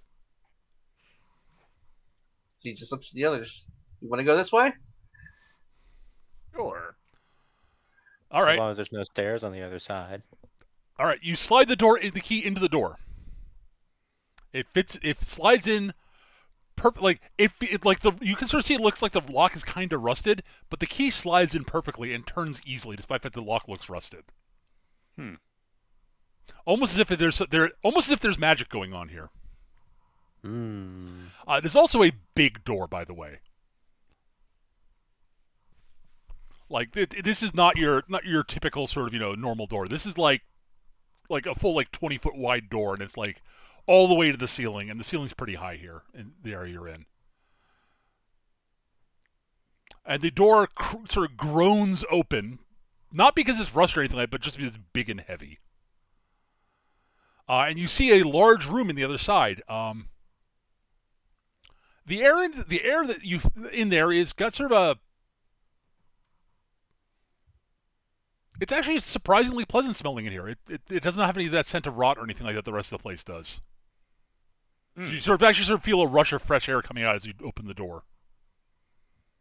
It's not actually an airlock, but has sort of that effect, kind of. Kind of stands to reason. They wouldn't really have had any way to get in here if the lock is enchanted. You are correct. And it leads into what looks like, honestly, sort of an old abandoned library, for lack of a better term. With another sort of so there are a bunch of sort of shelves with books and scrolls on them. There's a lectern that has a large heavy tome on it. There is an altar at the back of the room. Very clearly an altar for the primordial dragon of fire. There's nothing on the altar at the moment, for obvious reasons. And on the opposite side from the altar, so all right, you open the door. It's along the wall that sort of leads, that sort of matches up with the hallway to the south. And there's a large, heavy door there, large, heavy wooden door, which when you glance at the hallway, you do not see a corresponding door on that side of the wall. Ooh. It has a sort of a sign on it that is written in a text that none of you recognize, but you can all read it. Like, you're like, I've never seen this text before, but I know what it says. And it's got a sort of a weird sort of it's got sort of a symbol on it that it's sort of, honestly, it looks like the sign is, it looks like it looks like the sign you would see on a tavern door, like hanging above a tavern, the door to a tavern, but it's on the door itself proper. And whatever. So, written on it in sort of plain in text that the translation that you sort of read for what it says on the door, it varies by whatever culture the translation to what you read would vary depending on your culture to some degree. It basically translates to roughly what you read is basically the tavern at the end of the world. Skitch, you recognize this sign. It's the sign to the tavern you were in when you left and came to where you are now. This world. So, sorry, a little bit of that kind of got lost in my head there. So there's a door, but with this, is there a sign by the door, or is there just a sign by itself and nothing else? It's a sign There's on a sign door attached to the door. Yeah. Sign on the door, and then Cameron looked at it. It is a door to the tavern at the end of the world, which is where you were before. Yeah, it's a door to the place. You're like, it's one of the doors. You're like, oh, yeah. Like Cameron, reaches out, tests the handle on the door. It feels like it should work, and it should be here until sundown, whenever that is. By your previous experience with these doors. Cameron will just take a look at the door, like, okay, well, I was not expecting this. Huh. You don't normally find a bar in a dungeon. Well, this is where, well, simply put, this is where I was before I showed up in the tavern a lot of you were in. Mecha DM? Yes. Yeah, check your DMs. Oh, okay. Cameron just sort of nudges the door open to take a look inside. Yes. You that I remember that now. Yeah, you mentioning that. Yes, the answer to that question is yes. Mm-hmm. So yes. This place. Says Sito also recognizes the door. I'd forgotten that word. Thank you for reminding me. Yeah. Yep. Cameron then peers over towards Sito's like, you.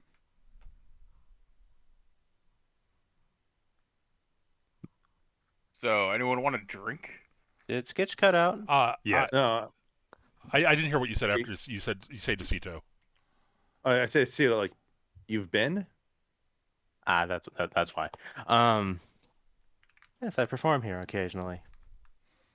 And you always return back where you came from afterwards. I do. Right. So, simply put, I came in here and returned somewhere differently than where I came from, is what happened. As far as you were aware, Cito, that is impossible. But it clearly Right. happened. Right. So, like, this is where. Now that's starting to stack together in a way that doesn't make sense, but at least it lines up. Well, let's see. Like, well, there's only one way to tell if it is, well, as I remember it or as we remember it. And Cameron just sort of like just walks on through. All right, so Once you he head just- in. All right, you open the door. Yes. You hear on the other side the sound of a bell, like a door, like the bell hanging over a door that you open when you open a tavern door. Yeah. Yep. And you see on the other side there's a large tavern. Mm. Cito And and is it- Cameron both recognize it, although Cameron, you don't recognize any of the patrons that you're used to seeing in there. That's what I was fearing. That's what Cameron was fearing once he You opened recognize the, the staff. They have not door. Not the changed. patrons. Yes. None of the Right. regulars you're used to seeing are there. Yeah. So like Cameron sees. Does everyone else? Does everyone go in? Yeah. Cito has no reason to not. Okay. I'm pretty sure that Kali Cito is- recognized Kali the is- patron. Kali is lingering by the door, looking in, like, what the hell is going on? Right, but- Gear was looking at the library and he's like, "Wait, where are you all going? Wait!" He just goes back, follows them in. Yeah. Like It'll be assume there. That Cito, I'm going to assume that Cito recognizes the patrons, though, right? Uh, at least has there seen are one or patrons two patrons that are- you recognize as people who've watched you Right. perform. Yeah. You are met Cameron at the goes door in- by effectively the maitre d', who is a very Okay. dapper-looking devil Uh-huh. in a tuxedo. I take out my axe. No. He's cool. What's up, Jake? Ah, it has been quite some time, Master Cameron. Good to see you. Whoa. Run that by me just again right now, real quick. It's been quite some time since you last visited us. It's good to see you again. I was not aware humans lived quite this long. Wait. Well, Real it seems quick. there's your answer. How long has it been since we last talked? And I definitely covered my tab last time I was here. I'm certain I did. Oh, you did absolutely. That's probably a good Okay, thing. good. It has been several centuries, sir. Well, that answers something real quick here. You might also notice I haven't aged a day in these centuries. It is not my place to ask questions like that. I'm just making an observation here. This is not a You've aged gracefully, sir. All right. I get the impression that a little bit of role playing may be ahead, so I'm going to go refill my water before I get into that. So Okay, I'll be that's right fair. back. Sounds good. Well, that answers almost all of my questions. Sorry, Jake. You obviously know Cito, right? Oh, of course. She has performed here on a few occasions. It is a pleasure to see you. These are some of your associates, I take it. Yes. Would you like a Recent table? associate? Yes. Very well. I believe the table by the window over there is open. I will. Please feel free to take a seat. If you find a table you'd prefer, feel free to use it. There's several open. And one of our Are my servers will be along credits still- shortly. Lastly, are my credits still good here? I'll talk with the boss. Currencies All right, have changed somewhat. Right. I Do you have might any need performers to lined up? We do tonight, yes, actually, unfortunately, Masito. Ah. Very well. I might need to talk with your boss because I had a problem with one of the doors last time I was here. Ah. Well, we'll see. I will let him know that he would wish to speak with him. Well, yeah, I'll talk with him later on. Anyways, Very well. Thanks, Please, thanks have as a seat. usual, Jake. And Yeah. Ziglip's already sitting at the table. all right. Do you? Does anyone look out the window? Oh yeah, Right, yeah. Of course. All right. It opens up. The window is out onto a landscape, which it looks like it's sort of a frozen tableau, actually, of what looks like, to be honest, the end of the world. Like, there's a massive sort of caldera that looks like it's sort of exploding upwards in magma, but it's just sort of frozen in time. You can see like rocks raining. This is, by the way, usual for anyone who's been here. That's the same. I was gonna say like Cameron looked at this like, wow. Sounds crazy to say this, but this is a comforting sight to see.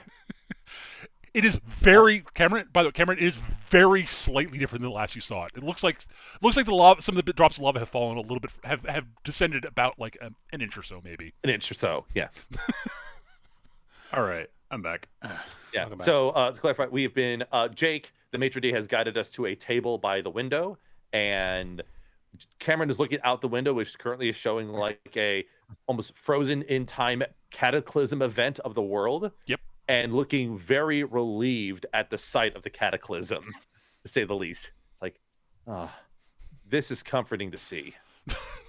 And Gears like looks at Cameron. It's like, and then he looks out the window. And he's like, "Didn't we descend into a caldera to get to the temple?" Yeah, listen, we still have to deal with the temple, but this answers This establishment is not bound by the typical rules of space or evidently time. Yes. I mean, does that matter? How is the food? Fantastic. Listen, okay. If this was the last place, listen, this is the last place you can get a bite to eat before the end of the world. It better be the best food there is. So, I don't know. It seems like an excuse to make some real crap and foist it on people. listen, this ain't some. You just sample and try to keep that act. Yeah. The I end mean, of the the view's world, nice. Yeah. as in apocalypse. Yeah. Yeah. It's a great view. I mean, like, listen, it's slightly different than the last time I was here, but supposedly the last time I was here was centuries ago. Yeah, Only that time's far? weird that way. Only that far? Huh. It's possibly longer. Possibly longer, yeah. At least centuries. Yeah. So Cameron just sort of like sits back. It's like, okay. But this puts into context a lot of things about what I was worried about. I mean, I don't have a solution. And I'm pretty sure I've been court-martialed or dishonorably discharged at this point. Probably. Yeah, they don't gotta think- find you. If don't it's believe been I'm- several centuries since you were separated from your home, then everyone you know is probably dead. So I think that has the least of your worries. Oh, I'm not worried about those people at all. No. I was more worried about like my pension, but that's beside the point. Like I said though, this. So this. Oh, is you've got a interesting. ton of back pay waiting on you. No. I mean, like that's like if my pension is still valid, yes. It's one of those like Fry from Futurama situations. Like, wait a minute, what is the interest on that? Sweet, it's worth a whole $5 in today's currency. And Gears like, "When that's being credits." Yes. Anyways, so yes, All right. to clarify, and Theodore here obviously knows this is where I was until I walked into the tavern that you all were in when you first saw me. So, does that mean we're gonna end up someplace weird when we step out of here? You You shouldn't. shouldn't.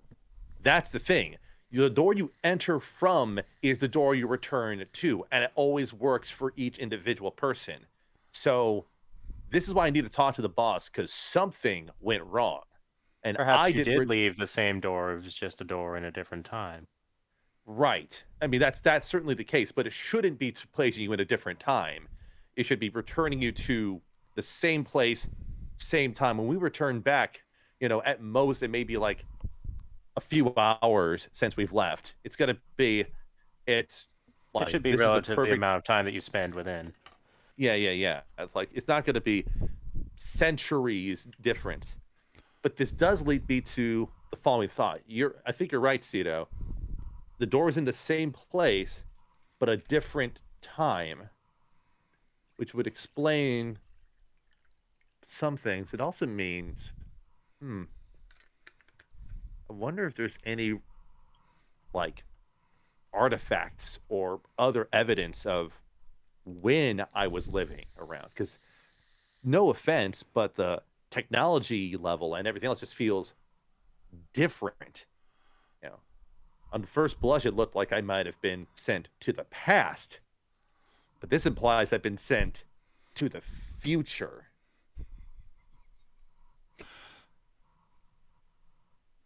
I mean, what matters is that you are where you are now. Like wherever you Oh. are, there you are. Oh, no doubt about that. Like, I'm alive. I'm not alone. I actually have currency and I can keep on moving.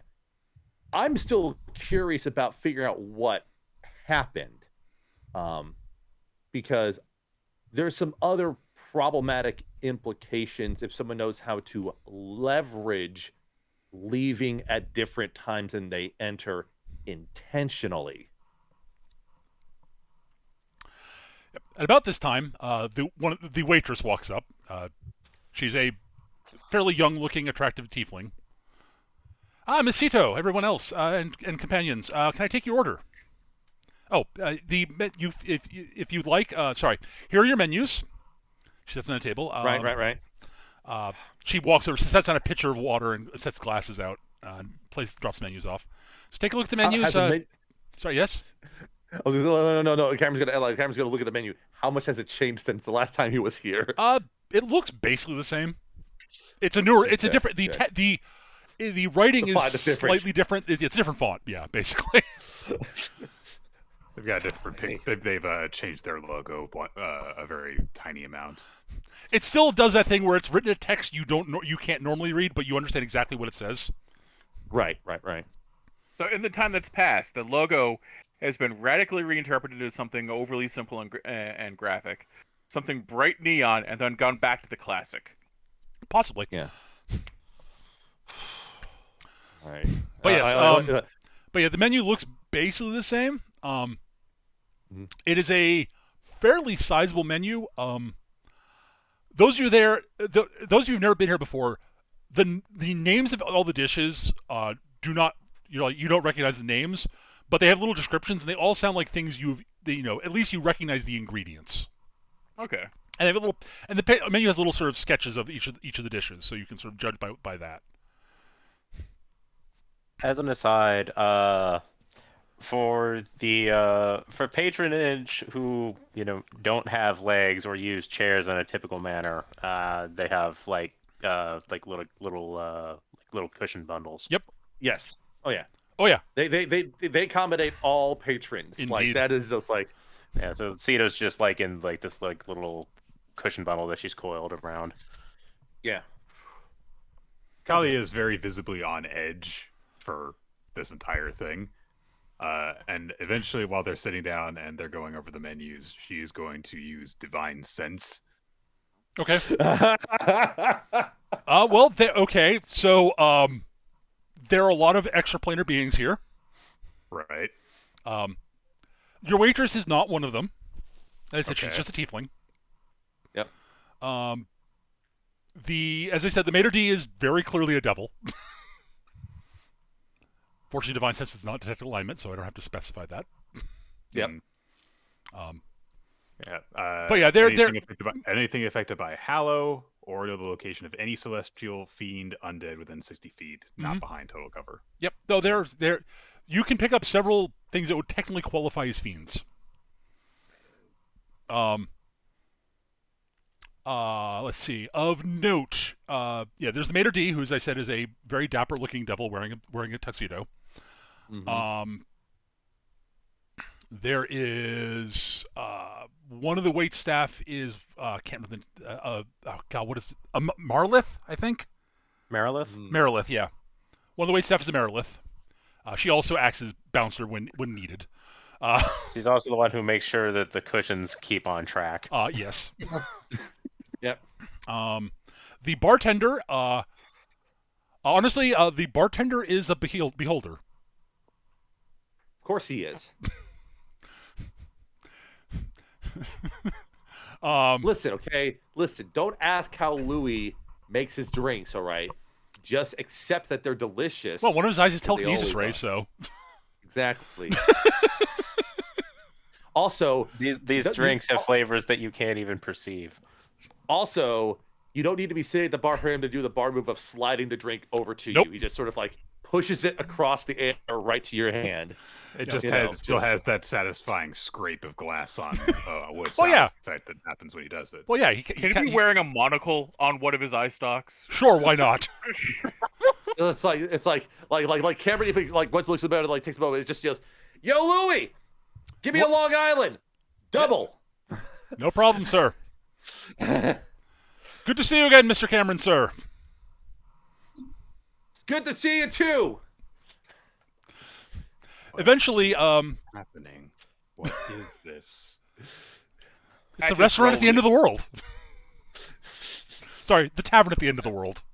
Yeah, It is So- totally so, not the like, restaurant at the end of the universe. Not at all. yeah. Well, so far we haven't had the meat come out to greet us. No, that's not going to happen. So I'm not stealing everything.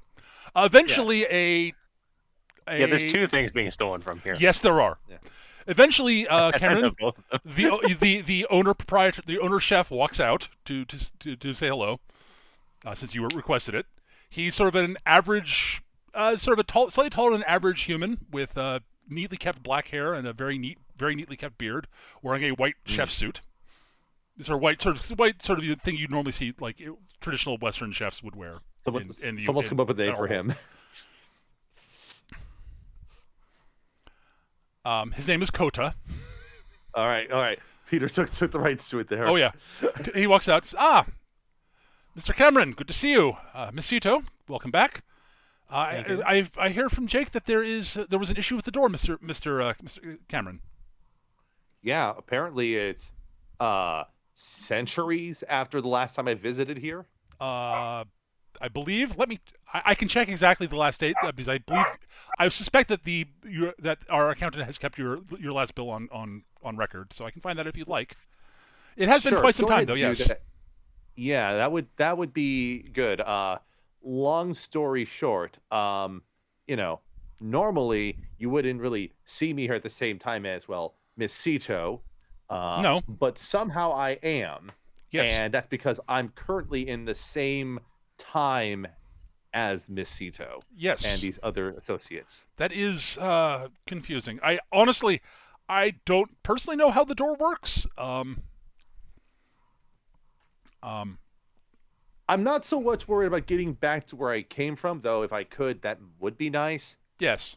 I'm just worried about what happens if someone does this intentionally. Yes. I will have to talk to the. I will talk with staff and see if we can figure out what's up with it. Unfortunately, none of us actually made the doors, so we don't know exactly how they work, and we haven't poked too closely into them. I remember talking with Jake and Louis about this a few times in the past, but yeah. Only other worry about this, Kevin fishes out his wallet and pulls out the large sack of credits. These aren't good anymore, are they?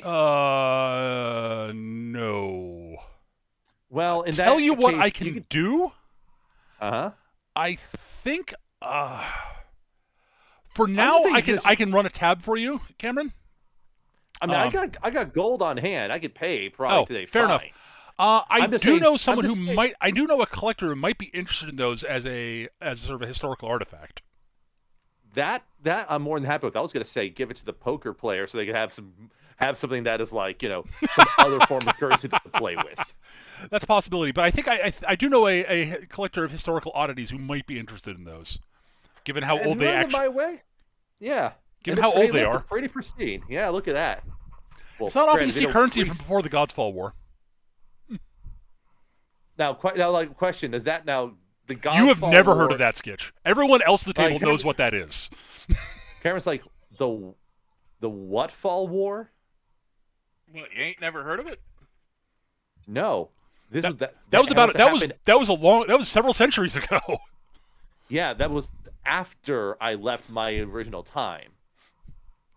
It's a bunch of, some stuff happened. A bunch of gods died. A bunch of new gods came around. Everyone's pretty much doing the same thing. Just the names. And changed. I'm going to assume that Mortis is one of the gods that didn't die during that. Dumbass is going to take on death. Right. Yeah, So how we explain that? Mortis Well, and I Mortis will- and, finally- Mortis and Terror are still kicking around, as are the primal beasts. Okay. Just the rest of the pantheon, not so much. I'm going to need a whole lot of pages for these notes now. Gosh. Well, if you have any historians who are interested in first-person documentary evidence of what happened before the Gods Fall War, feel free to direct them to me, because he pulls out the notebook, flips it open, and just sort of flips over to a few pages. Like, these are all contemporary for the time documentation. And of course, my weapon as issued as Cameron just sort of like puts down the prism gun on the table. It still works, so I guess I'm a walking museum at this point. I suppose that's the case. But yes, as I said, we'll talk about the door, and we'll see if we can figure out if there's anything still lingering with it. Hopefully there isn't.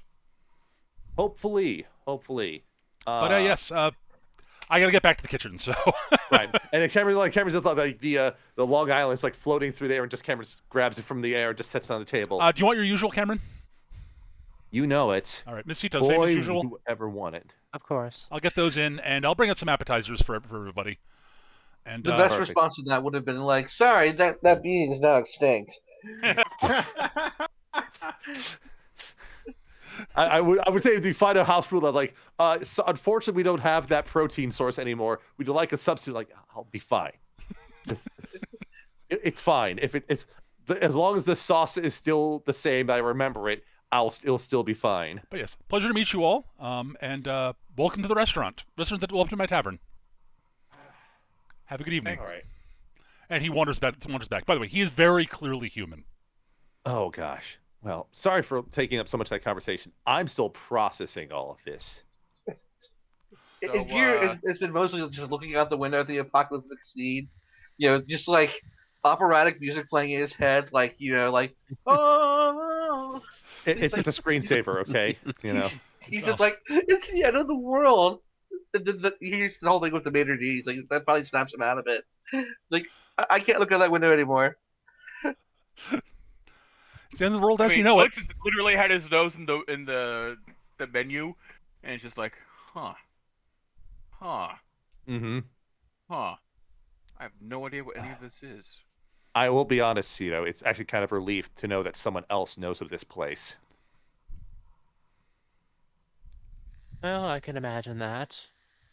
This is somewhat around where I started my career. Not quite, but near there. It's good. It's an eclectic set of patrons to perform for, in any case. Let me see if I have this straight. Yeah.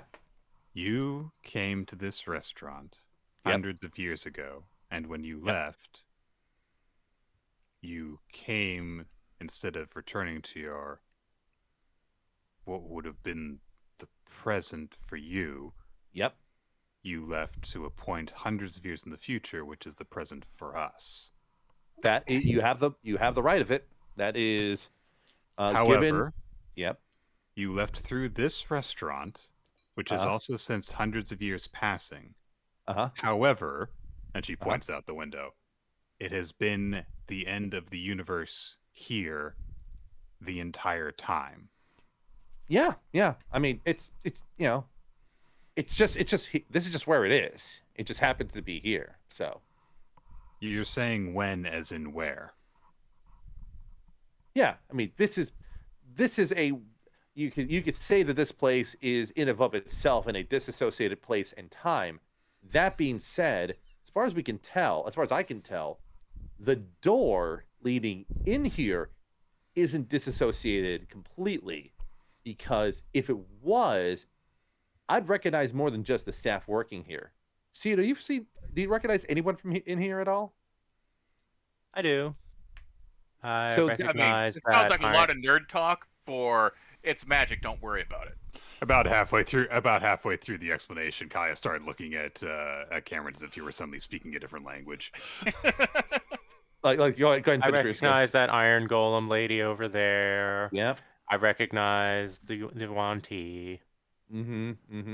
Yeah, and I've never seen those. I've never seen them before, and that would lead me to think that the door leading in here is just physically in your present and my future, and the door that I came in from is still in the past, and that time has passed forward. So while the staff here is disassociated with time, the patrons aren't.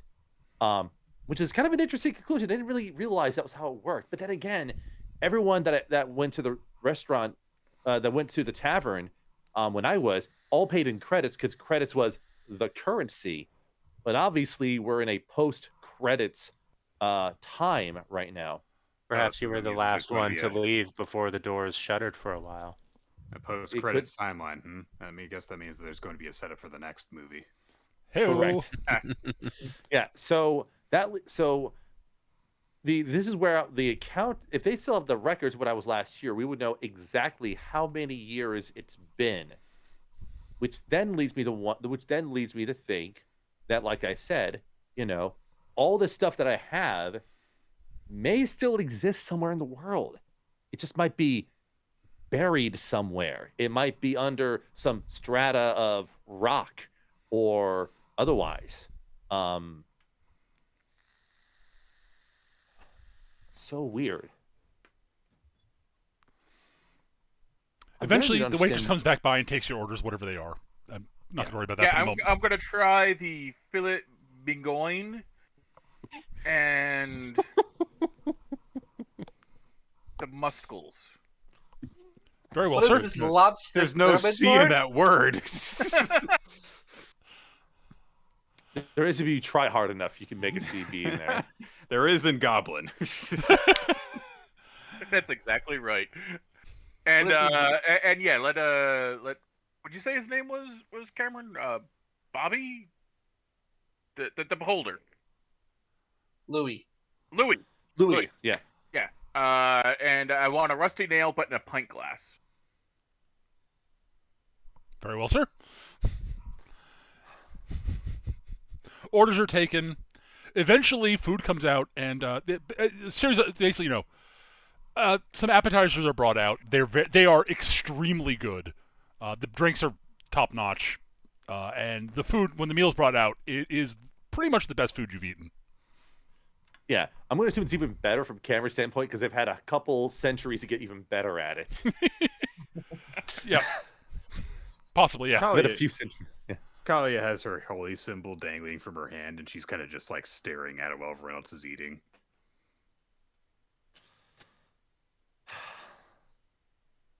Oh, jeez. Like Cameron's just going into like there's a place nearby that makes this thing called the Big Red. It's like a buffalo chicken sandwich, but it's like the chicken is so big it's well beyond the boundaries of the bun. Like he has something akin to that.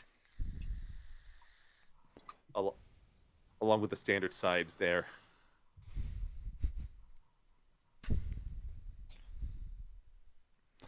It's sort of looks over the Kalia. I take it just being around, well, all this is quite a bit for you, Kalia. You seem rather nonplussed by the end of all things. I mean, once you learn about it, once you know it's kind of inevitable, and once you learn it's so far away from where you are currently, like I can't control what happens here. I can't make any big changes about it, so I can't worry Why about worry it. about it? Yeah, It is a contradiction. It is the end, and yet all things here are seemingly endless. Mm-hmm. That's deep. Listen, I don't question how this works or why it decided to exist. I'm just thankful that it does. If all things that are if all those who work in this restaurant are endless, then does that mean that none of them will ever meet their deaths? Well, it's a question. That is a question that I wasn't even thinking because I didn't realize they were endless until I saw them today. Well, at least they haven't aged that much, if they've aged at all. So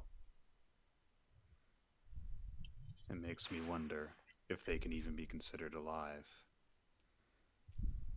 Well, alive or not, they can make a really good sandwich. Is all I can say. All right, this is really good. Yeah, Told you. like don't get me wrong. Like the fare and the taverns we've been in has been fine, but like, gosh, see, you've been spoiled. This is even better than when I was last here. Besides, if what you're saying is about like things not being associated with things what are dissociated in the timey-wimey circumference, Yeah, then you know you ain't can- got to worry about the whether or not they're alive or dead because it's outside the world, so you ain't got to sweat it, and you only got to gosh, worry about what's in the world. it makes me wonder if even like the other gods are still alive at this point in time.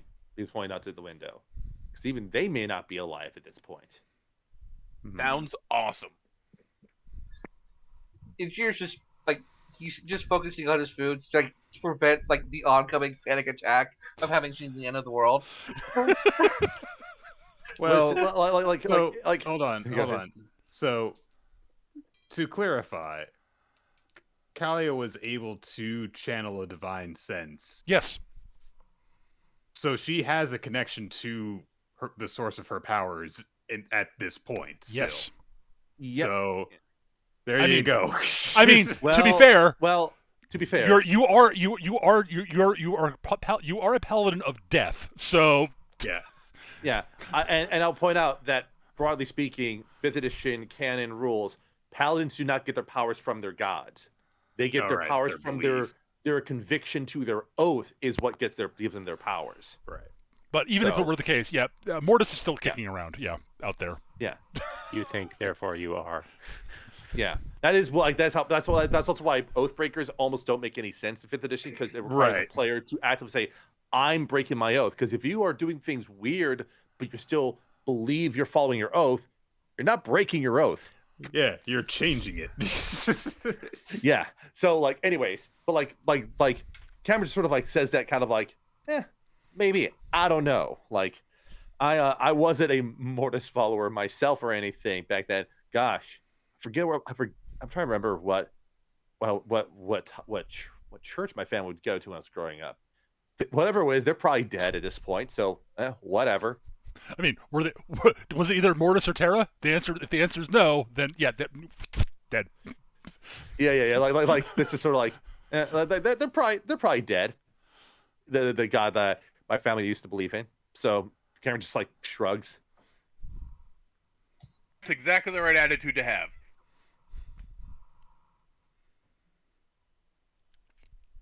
My only other option is to have like a straight up existential crisis, and I don't know. It's hard to. I gotta it's tell you, hard- those are less fun than you think they are. I apologize if I've ruined your festive mood during this meal. don't worry about it. Listen, you haven't heard half of the things people talk about while they're here. It's a hoot. Trust me. If you have the wrong type of priest show up here, oh boy, they have a moment. They have a really, really long moment. I think they even have a counselor in the building just in case that happens. Do we want to get him from Injir here? He hasn't stopped staring out that window. He's fine. Injir is just like staring at the food as he eats it, so he doesn't have to look out the window.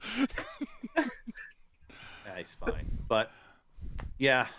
Yeah. One other thing that Cameron and Sito are very Sito. aware of is that there's one major rule is no violence. Yeah. If you perpetrate violence on anybody else in the tavern, you are not welcome back. Yeah. Oh man. Oh And, jeez. by the way, the door knows. Yeah. So, like, Cameron just sort of like shrugs a little bit, and it's just like, so yeah. There's a certain degree of where you just have to just not worry about it while you're here at the very least. It's almost like reprieve from everything else. So it's pretty chill. It is not a worry. It is my nature. It is my devotion. I live to contemplate such things and to carry out a course of action that allows things to be as they should be, Mm-hmm. Well, to end as they should. I mhm. suppose, in a sense, being here simply lets me know that things will end as they should. Yep. Even a place as strange as this cannot stop the death of all Yeah. things. It can only hope to delay it. Well, I will say this. The outside looks like it's frozen in time. It is still moving, just ever so slowly. So it may just be that this is just a delaying of the inevitable for those that are here, those that work here, and it offers a respite for those who are able to find it. There are many people who require such a thing. So I suppose that it is fine that this place exists, even Besides, if it is so unnatural seeming to me. but by the way, these fries are so good. I don't know how they do it. I've heard they cook it 3 times to get it to be this crisp. I don't believe it, but I'm not a chef, so Cameron just gets back to eating, like just. So, Kalia steals one of his fries. so I'm just He gonna lets you say, steal it. like, Yeah. this fillet mignon, like, I don't know who came up with the bright idea of baking bread around a steak, but it's the best idea. Mm. I wonder what Cito's eating. It's got to be fish related, I assume. Goldfish snacks. Fish and chips. I love fishes because they're so delicious. A snack that smiles back. I'm gonna eat your little fishies. I'm not going to say those aren't involved because I like the idea of passing a couple to Injir to make him feel better a little too much. Yeah. Oh yeah. If anyone like, I imagine that at certain points while Kalia is talking, that people are like, "Okay, come on, shut the fuck up. You're being really dour and stuff." He just keeps on going. Yeah. Here, have some goldfish. Actually, one thing you do note is that it seems to be sort of accepted practice that you mostly just ignore what people are talking about at other tables. Yeah, exactly. Listen. Especially, I meant at the table. Oh, fair enough. Fair enough.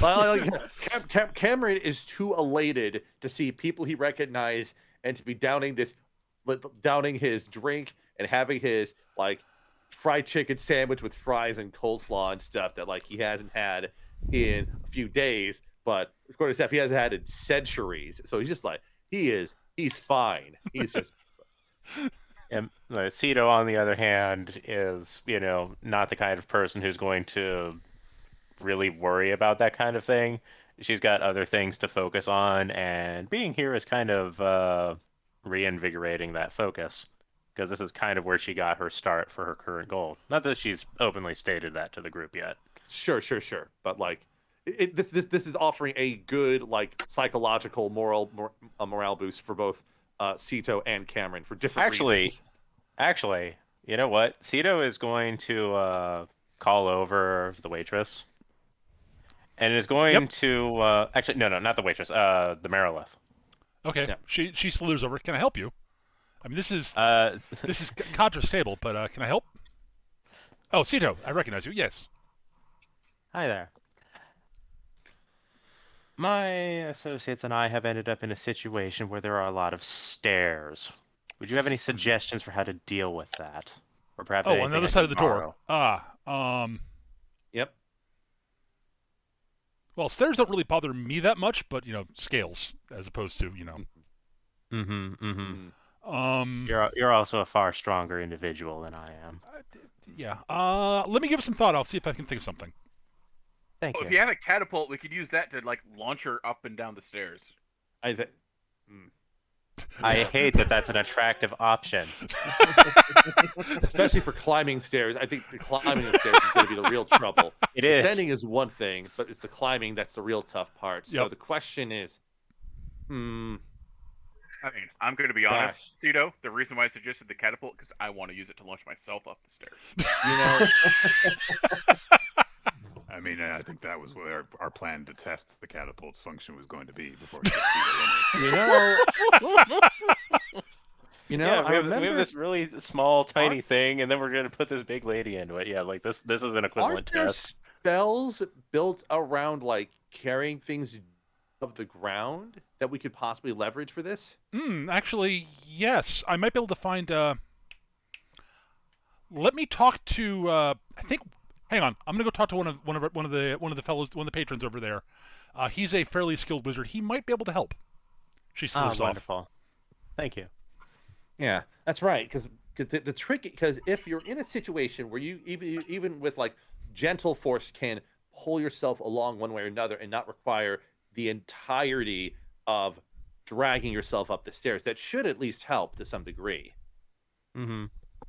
And more importantly, Out of character, like we did like get like a spider climb scroll, Yep. which will help for the immediate situation. That's not Right, going to yeah. help for future stairs. So Yeah. I'm hoping to See, nip that in the bud because it is getting a little old. let's just get the Cedo's floating chair, and just kind of have that be a thing, Yes, my mount. It's just like a giant bivalve. Now. I was thinking a modified tensor's floating disc would probably do the job. Tensor's floating clam. That's completely fine. Yeah, like Cam's just like that should at least resolve that for the most part. I feel so much more calm here too because I don't have to worry about like being completely lost. Like I'm still lost, right? But this place still exists. That's good. So Worry about being lost because it just means that you're not 100% lost because you're where you're supposed to be, which is right where you are. So there you go. I'm not quite that. I wasn't quite at that point with my therapist, but I get what you're saying. Okay, so In a way, that sounds like you trick yourself into not feeling insecure. it's the term I believe I'm they would talking use- to Glix. No. Like Cameron's chiming in when it kind of like it's framing. You're framing the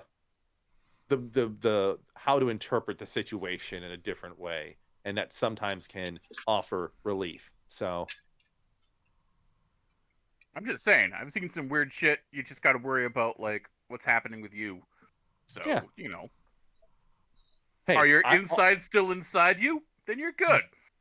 all I can say is that at least I have a weapon that does not require like bullets or something to work. Gosh, that'd be a whole different can of worms. At about this time, the Iron Golem, the female-looking Iron Golem that Cedo mentioned, walks onto stage with her oversized sort of. Honestly, it would normally be a lute, but it looks kind of more for most people. But it kind of looks more like a sort of small harp at this point, given it's sort of sized like proportionally it's a lute, but Looks more like a lyre on their size. Yeah. Yeah. A lyre. Yeah. yeah, and starts performing.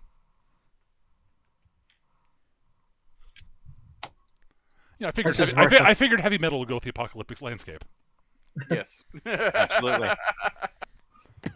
I mean, Iron golems are endless sources of fun, really. Mm-hmm. Like Karen's like, the music's different. It's good though. Anyways, it's not actually heavy metal, but it's a joke. yeah.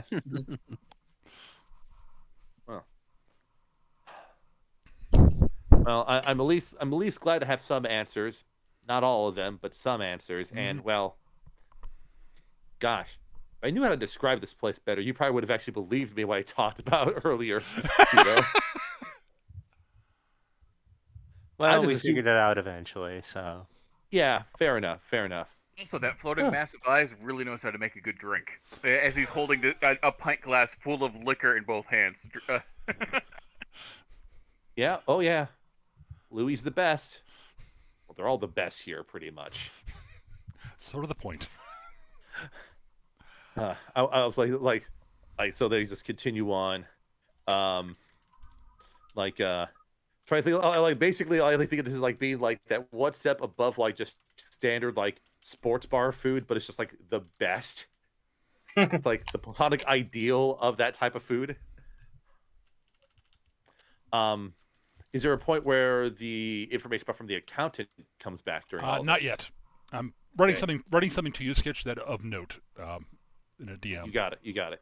Yeah. Yeah. So yeah. So Cameron just continues on. So yeah. Depending on how long it's been, this does bring me to a question of just what do I do now otherwise? I mean, the immediate answer is kind of keep on palling around with you all and kind of getting into things, but It seems like a pretty good plan. As I It's not the recall, worst. you did mention that one of the few things consistent about your time versus our time were the presence of the gates. Yeah. So that either. So my question, I guess, one good question is, have they always been there for as long as you've all been alive? Oh, yeah. Certainly. This actually like snaps in here too. It's like, well, actually, I have some relevant information about this. Well, You the did gates. mention that earlier. Well, it's like one of like my actual maps and things are back at the end. Like, while the gates have always been there, as far as I can tell, they might not have always been where they were. Right. They may be. I guess I'm more thinking about the technology of the gates themselves. Were they continuing to be active after the God's Fall Wars, or were they lost and then rediscovered afterwards? Who's working in the library. He's like, there's not a lot of records from directly after the God's Fall War. What with all the all-consuming fire. It was bad. Yeah. So then the question is, do we kind of know roughly when they started being active again after the wars, or was just never any documentation of when they were quote discovered or first used? Because that would lead me to suggest that if either that is a persistent technology that has survived to this day, or it's been rediscovered, which leads to my thought of rediscovering other things from the pre-war, as he gestures to himself. I'm thinking this might actually be worth a history roll to see if Engineer actually knows this. Give me one if you like. Absolutely. All right. An 18. Okay, that's a good roll. All right, so there's not, as you said, there's very little info out there about this. Not the least of which is apparently one of the like as I think I mentioned this at one point, but one of the things that the is sort of direct inquiries and sort of things involving the gates is generally sort of discouraged by the gods, as far as you're aware of. To the point, like as I mentioned, like no mortal nation is supposed to lay claim to them. If you do, the gods don't like that, and the clergy will show up like if if a nation is considering taking seizing a gate, like a priest will show up and say my god, the patron god, my patron god would like to let you know that seizing the gate is a terrible idea. You shouldn't do it. Yeah. Even if there's no way anyone could. It's like especially if nobody there's nobody outside the inner circle knew about the plan. It's like okay. Yeah. Cameron will but then additionally, there's also the clergy will occasionally if someone's planning on researching the gates, usually it's a case of don't delve too deep into the gates. It's sort of a general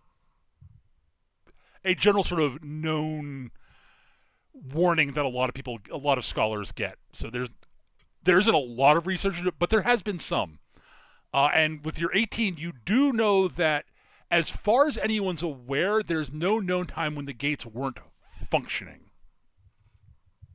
Okay. So And Cito is going to follow this up with, how many records are there of those who have been encouraged by, damn it, dog, encouraged non-mortal sources to investigate them? Encouraged to investigate? Encouraged by non-mortals to investigate, yes. As far as you're aware, there are no records of people being encouraged to investigate them by non-mortals. Yeah. There have been more there's discouragement. been a fair bit of discouragement, though. You would not be surprised if there were non-mortal. There were sort of non-mortals who did sort of poke at that. Yeah. I say for absolutely no reason. Cameron will also just say, Yeah, I'm not asking for no reason in particular. Yeah, Cameron will then just sort of say, kind of flippantly, like, you know what? Think about all these gods being dead now. It's sort of weird because, like, here's an interesting question: has Cameron ever seen Mortis? No, Mortis is not one of the ones who. Right. Mortis never really did Right. the whole walking the world thing. Yeah. So Cameron's like, yeah, that's the other sort of weird thing about it, because like the only gods that I can tell that have people mentioned are still like are around right now, the ones I recognize are the ones that like didn't kind of hang out among the mortals, like That's accurate. Yeah. yeah, like the ones that the one that my family kind of followed, they were kind of cool. They actually visited for a birthday once. They were really gregarious, very fun. And the Okay, the hold one on a second. So sorry. Peter, Yes. does this sound incredibly outlandish to me? yes, What oh, the gods walking among mortals? Absolutely. No, gods never do. None of the gods from this time would ever do All right, that. Kalia looks at Cameron like he's crazy. And Cameron's like, yeah, and for the nation that I was, that I enlisted into, that god emperor was just like present at the end of the academy. She gave a great speech. Everyone loved it. And then later on, I think it was documented that she was like killing it on karaoke during the party Is this afterwards. some sort of centuries-old sense of humor you were conducting? What's a karaoke? Kalia, am I the type to joke about like this specific stuff? I mean, you did steal my hat. Stealing a hat is very different than trying to lie about the nature of the gods in my time. Oh! Speaking of which, Fred. Cameron kind of reaches into his jacket and kind of pulls out the Chiefs like headpiece, just sort of sets it on the table in the middle of it. It's a very ugly You are a headpiece. terrible person. I take it and I tuck it into my own coat. It is a very ugly crown. Then Cameron You looks were over the Kalia. Yeah. You were saying that the gods walked amongst mortals in your time. Yeah. Most of them did, actually. No wonder they ended up dead. It would stand to reason that made it possible for them to die during such a war. And any of the gods that were like not at all directly involved, just, the gods were kind of like both, they were entities and they were powerful, but they were also kind of political figures at the same time. And I mean, it wouldn't be that surprising. There was actually an incident where two of them were trying to vie for rulership over a particular domain. Came down to a vote. It was totally wild. It made news for days. Okay, so I'm going to ask a very particular question here about the setting. Mm-hmm. So the stuff that Cameron is talking about now seems utterly foreign and ridiculous. Yes, absolutely. to me. Okay. Does it sound blasphemous? Given that he is talking about the gods that the current batch of gods overthrew and slew, not really. Okay. That sounds like that's okay. That sounds like that's okay. What like the current batch of gods don't do that. There may be a reason they don't do that. Okay. It does not sound like blasphemy because it is not. He's not talking about the current set of gods, and the current set of gods.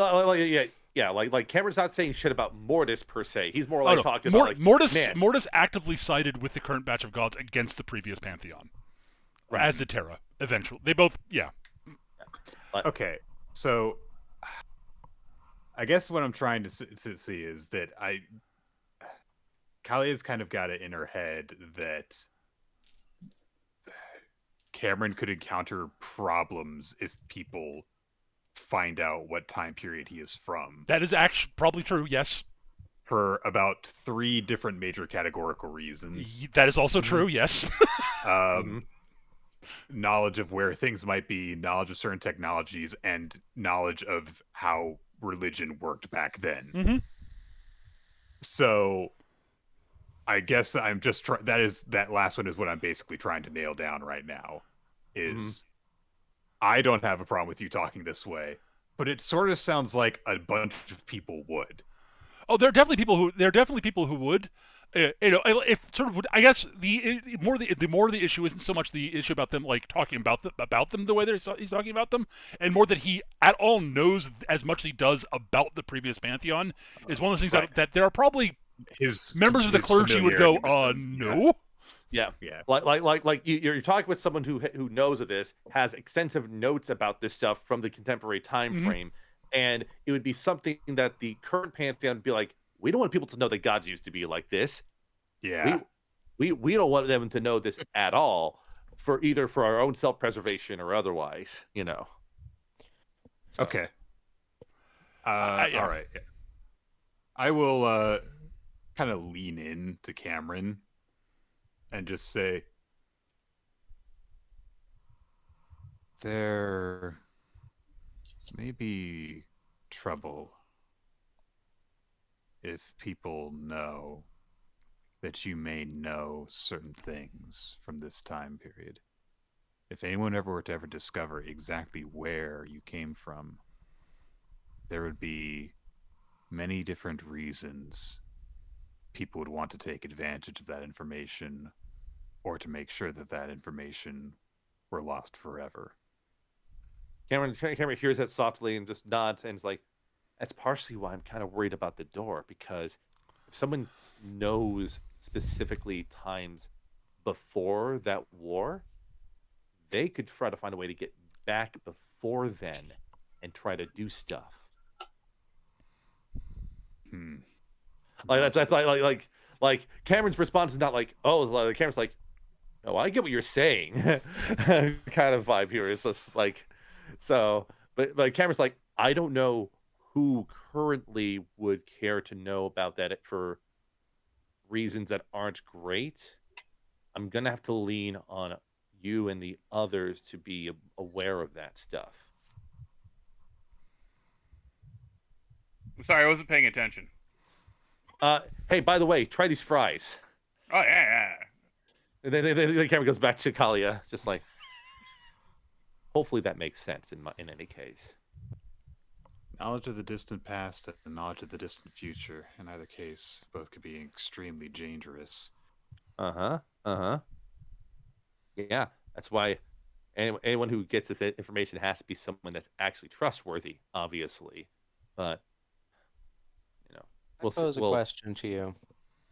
Do you feel Sure. that the gates would bring any kind of further resolution to the questions that you're involved with? It makes me wonder if the technology of the gates is something similar to do with the door. I don't think it does, but again, I can only imagine if someone knows how to manipulate the gates to not only change where they're going, but when. That's a problem. Because, well, I just came into the future. I didn't do anything to change the immediate area around me or the like. But if someone went to the past, what could they do? I mean, I could totally picture someone. And Cameron just says, like, very kind of cautiously between the people at the table. I could totally picture someone who, for example, hates the current pantheon so much that they want to find a way to go into past and disrupt their efforts in this God's Fall war, right? Or even not even the entire pantheon, merely Just someone would want to imbalance the current state of things so that Right. one god rises above the others. So I get what you're saying, because if they know what I know about what the pantheon was like in the past, they could try to use that as information before going then and trying to mess with the balance. But that's why my first goal is figuring out if we can that door and making sure that people can't actively utilize it in that way. So that's my thought at the very least. Ingier, you mentioned that there was no record of any mortal being informed by non-mortal sources to investigate the gates. At least as far as my research indicates, obviously I would say that each individual religious icon's followers would probably be better ones to ask, but they're also the ones most likely to cover it up. I can only speak for directly for my fellows, and of my fellows we have no record of that. What is how does Mortis feel about the gates, Peter? Don't monkey with them. Yeah, Yeah. So that's kind of what I figured, but yeah. So Yeah, Cameron's feel like, free to use like- them, but yeah, don't poke. Don't poke. hit the button. So- don't open up the panel in order to poke around inside. Right, and see what the exactly. button actually does. I guess Kalia's sense is that like what Cameron's talking about would be a thing that Mortis would be worried about, like if someone Probably. Actually, Nick, theoretically could. So like, here's actually something more specific. Actually, Okay. Mortis's official stance on the gates, and this is true for several other gods, but Mortis in particular, this is what you would know, is the gates do not belong to the mortals. They belong to the divine, and while mortals are allowed to use them, they are not. They are the divines, not the mortals. So use them, but they belong to us. Right. and out of curiosity, Peter, Mhm. is that the same impression Cameron would have about the gates from his time? Because I'm gonna guess it's no, but No, I'm it's not. thinking It's that, no. Actually, yeah, you're correct, Skitch. The gates were definitely. You don't know. You don't know who built them. But the gods the gods were possessive of them, but in a more strategic and tactical sort of sense, in terms of from a Right. political standpoint. Yeah, it's more. They were treated more like highways Exactly. in this yes. respect. Just like, listen, you can use them just fine. You can use them just fine. We're kind of in charge of them. Whereas the current gods are more like, yeah. These are ours, and we are giving you the privilege of using them. Kind of territory. Basically, yeah. Yeah. So I just say like I'm establishing that contrast there because now Yep. we can actually really go whole hog in this interplay about the gods Mm-hmm. here. So Cameron will then just sit back, just like, well, oh, gosh, at least the food is as good as it is. I'm not sure when I'll be in here again, but this food is what I'll be definitely thinking about for days. Gosh. Yeah. Oh, one other note: the doors only show up in any given location once a week. They do show up. They pop up from time to time in other locations, but any given doorway is only active once a week. From basically sun up to sundown. Well, actually, till basically late night, basically. Closing time. Closing time. Until closing time. Yeah, basically. I do need to slip off to deal with some. But yeah, I was about to say this is the point where I want to wrap up for this week. Sure. All right. So thank you, everybody. I hope you enjoyed this. I'm glad we got to the tavern. Yeah. Very nice. We are you guys up good for next week? I am. Should be, yes. Yeah. Excellent. All right. So assuming that everybody's good for next week, if things change, let me know. We'll be back next week with more of Land of the Shattered Star. Thanks for watching, everybody. See ya. See everyone. Oh, and if you're listening to us on YouTube, like, subscribe, etc. Yeah, feed the algorithm. Bye.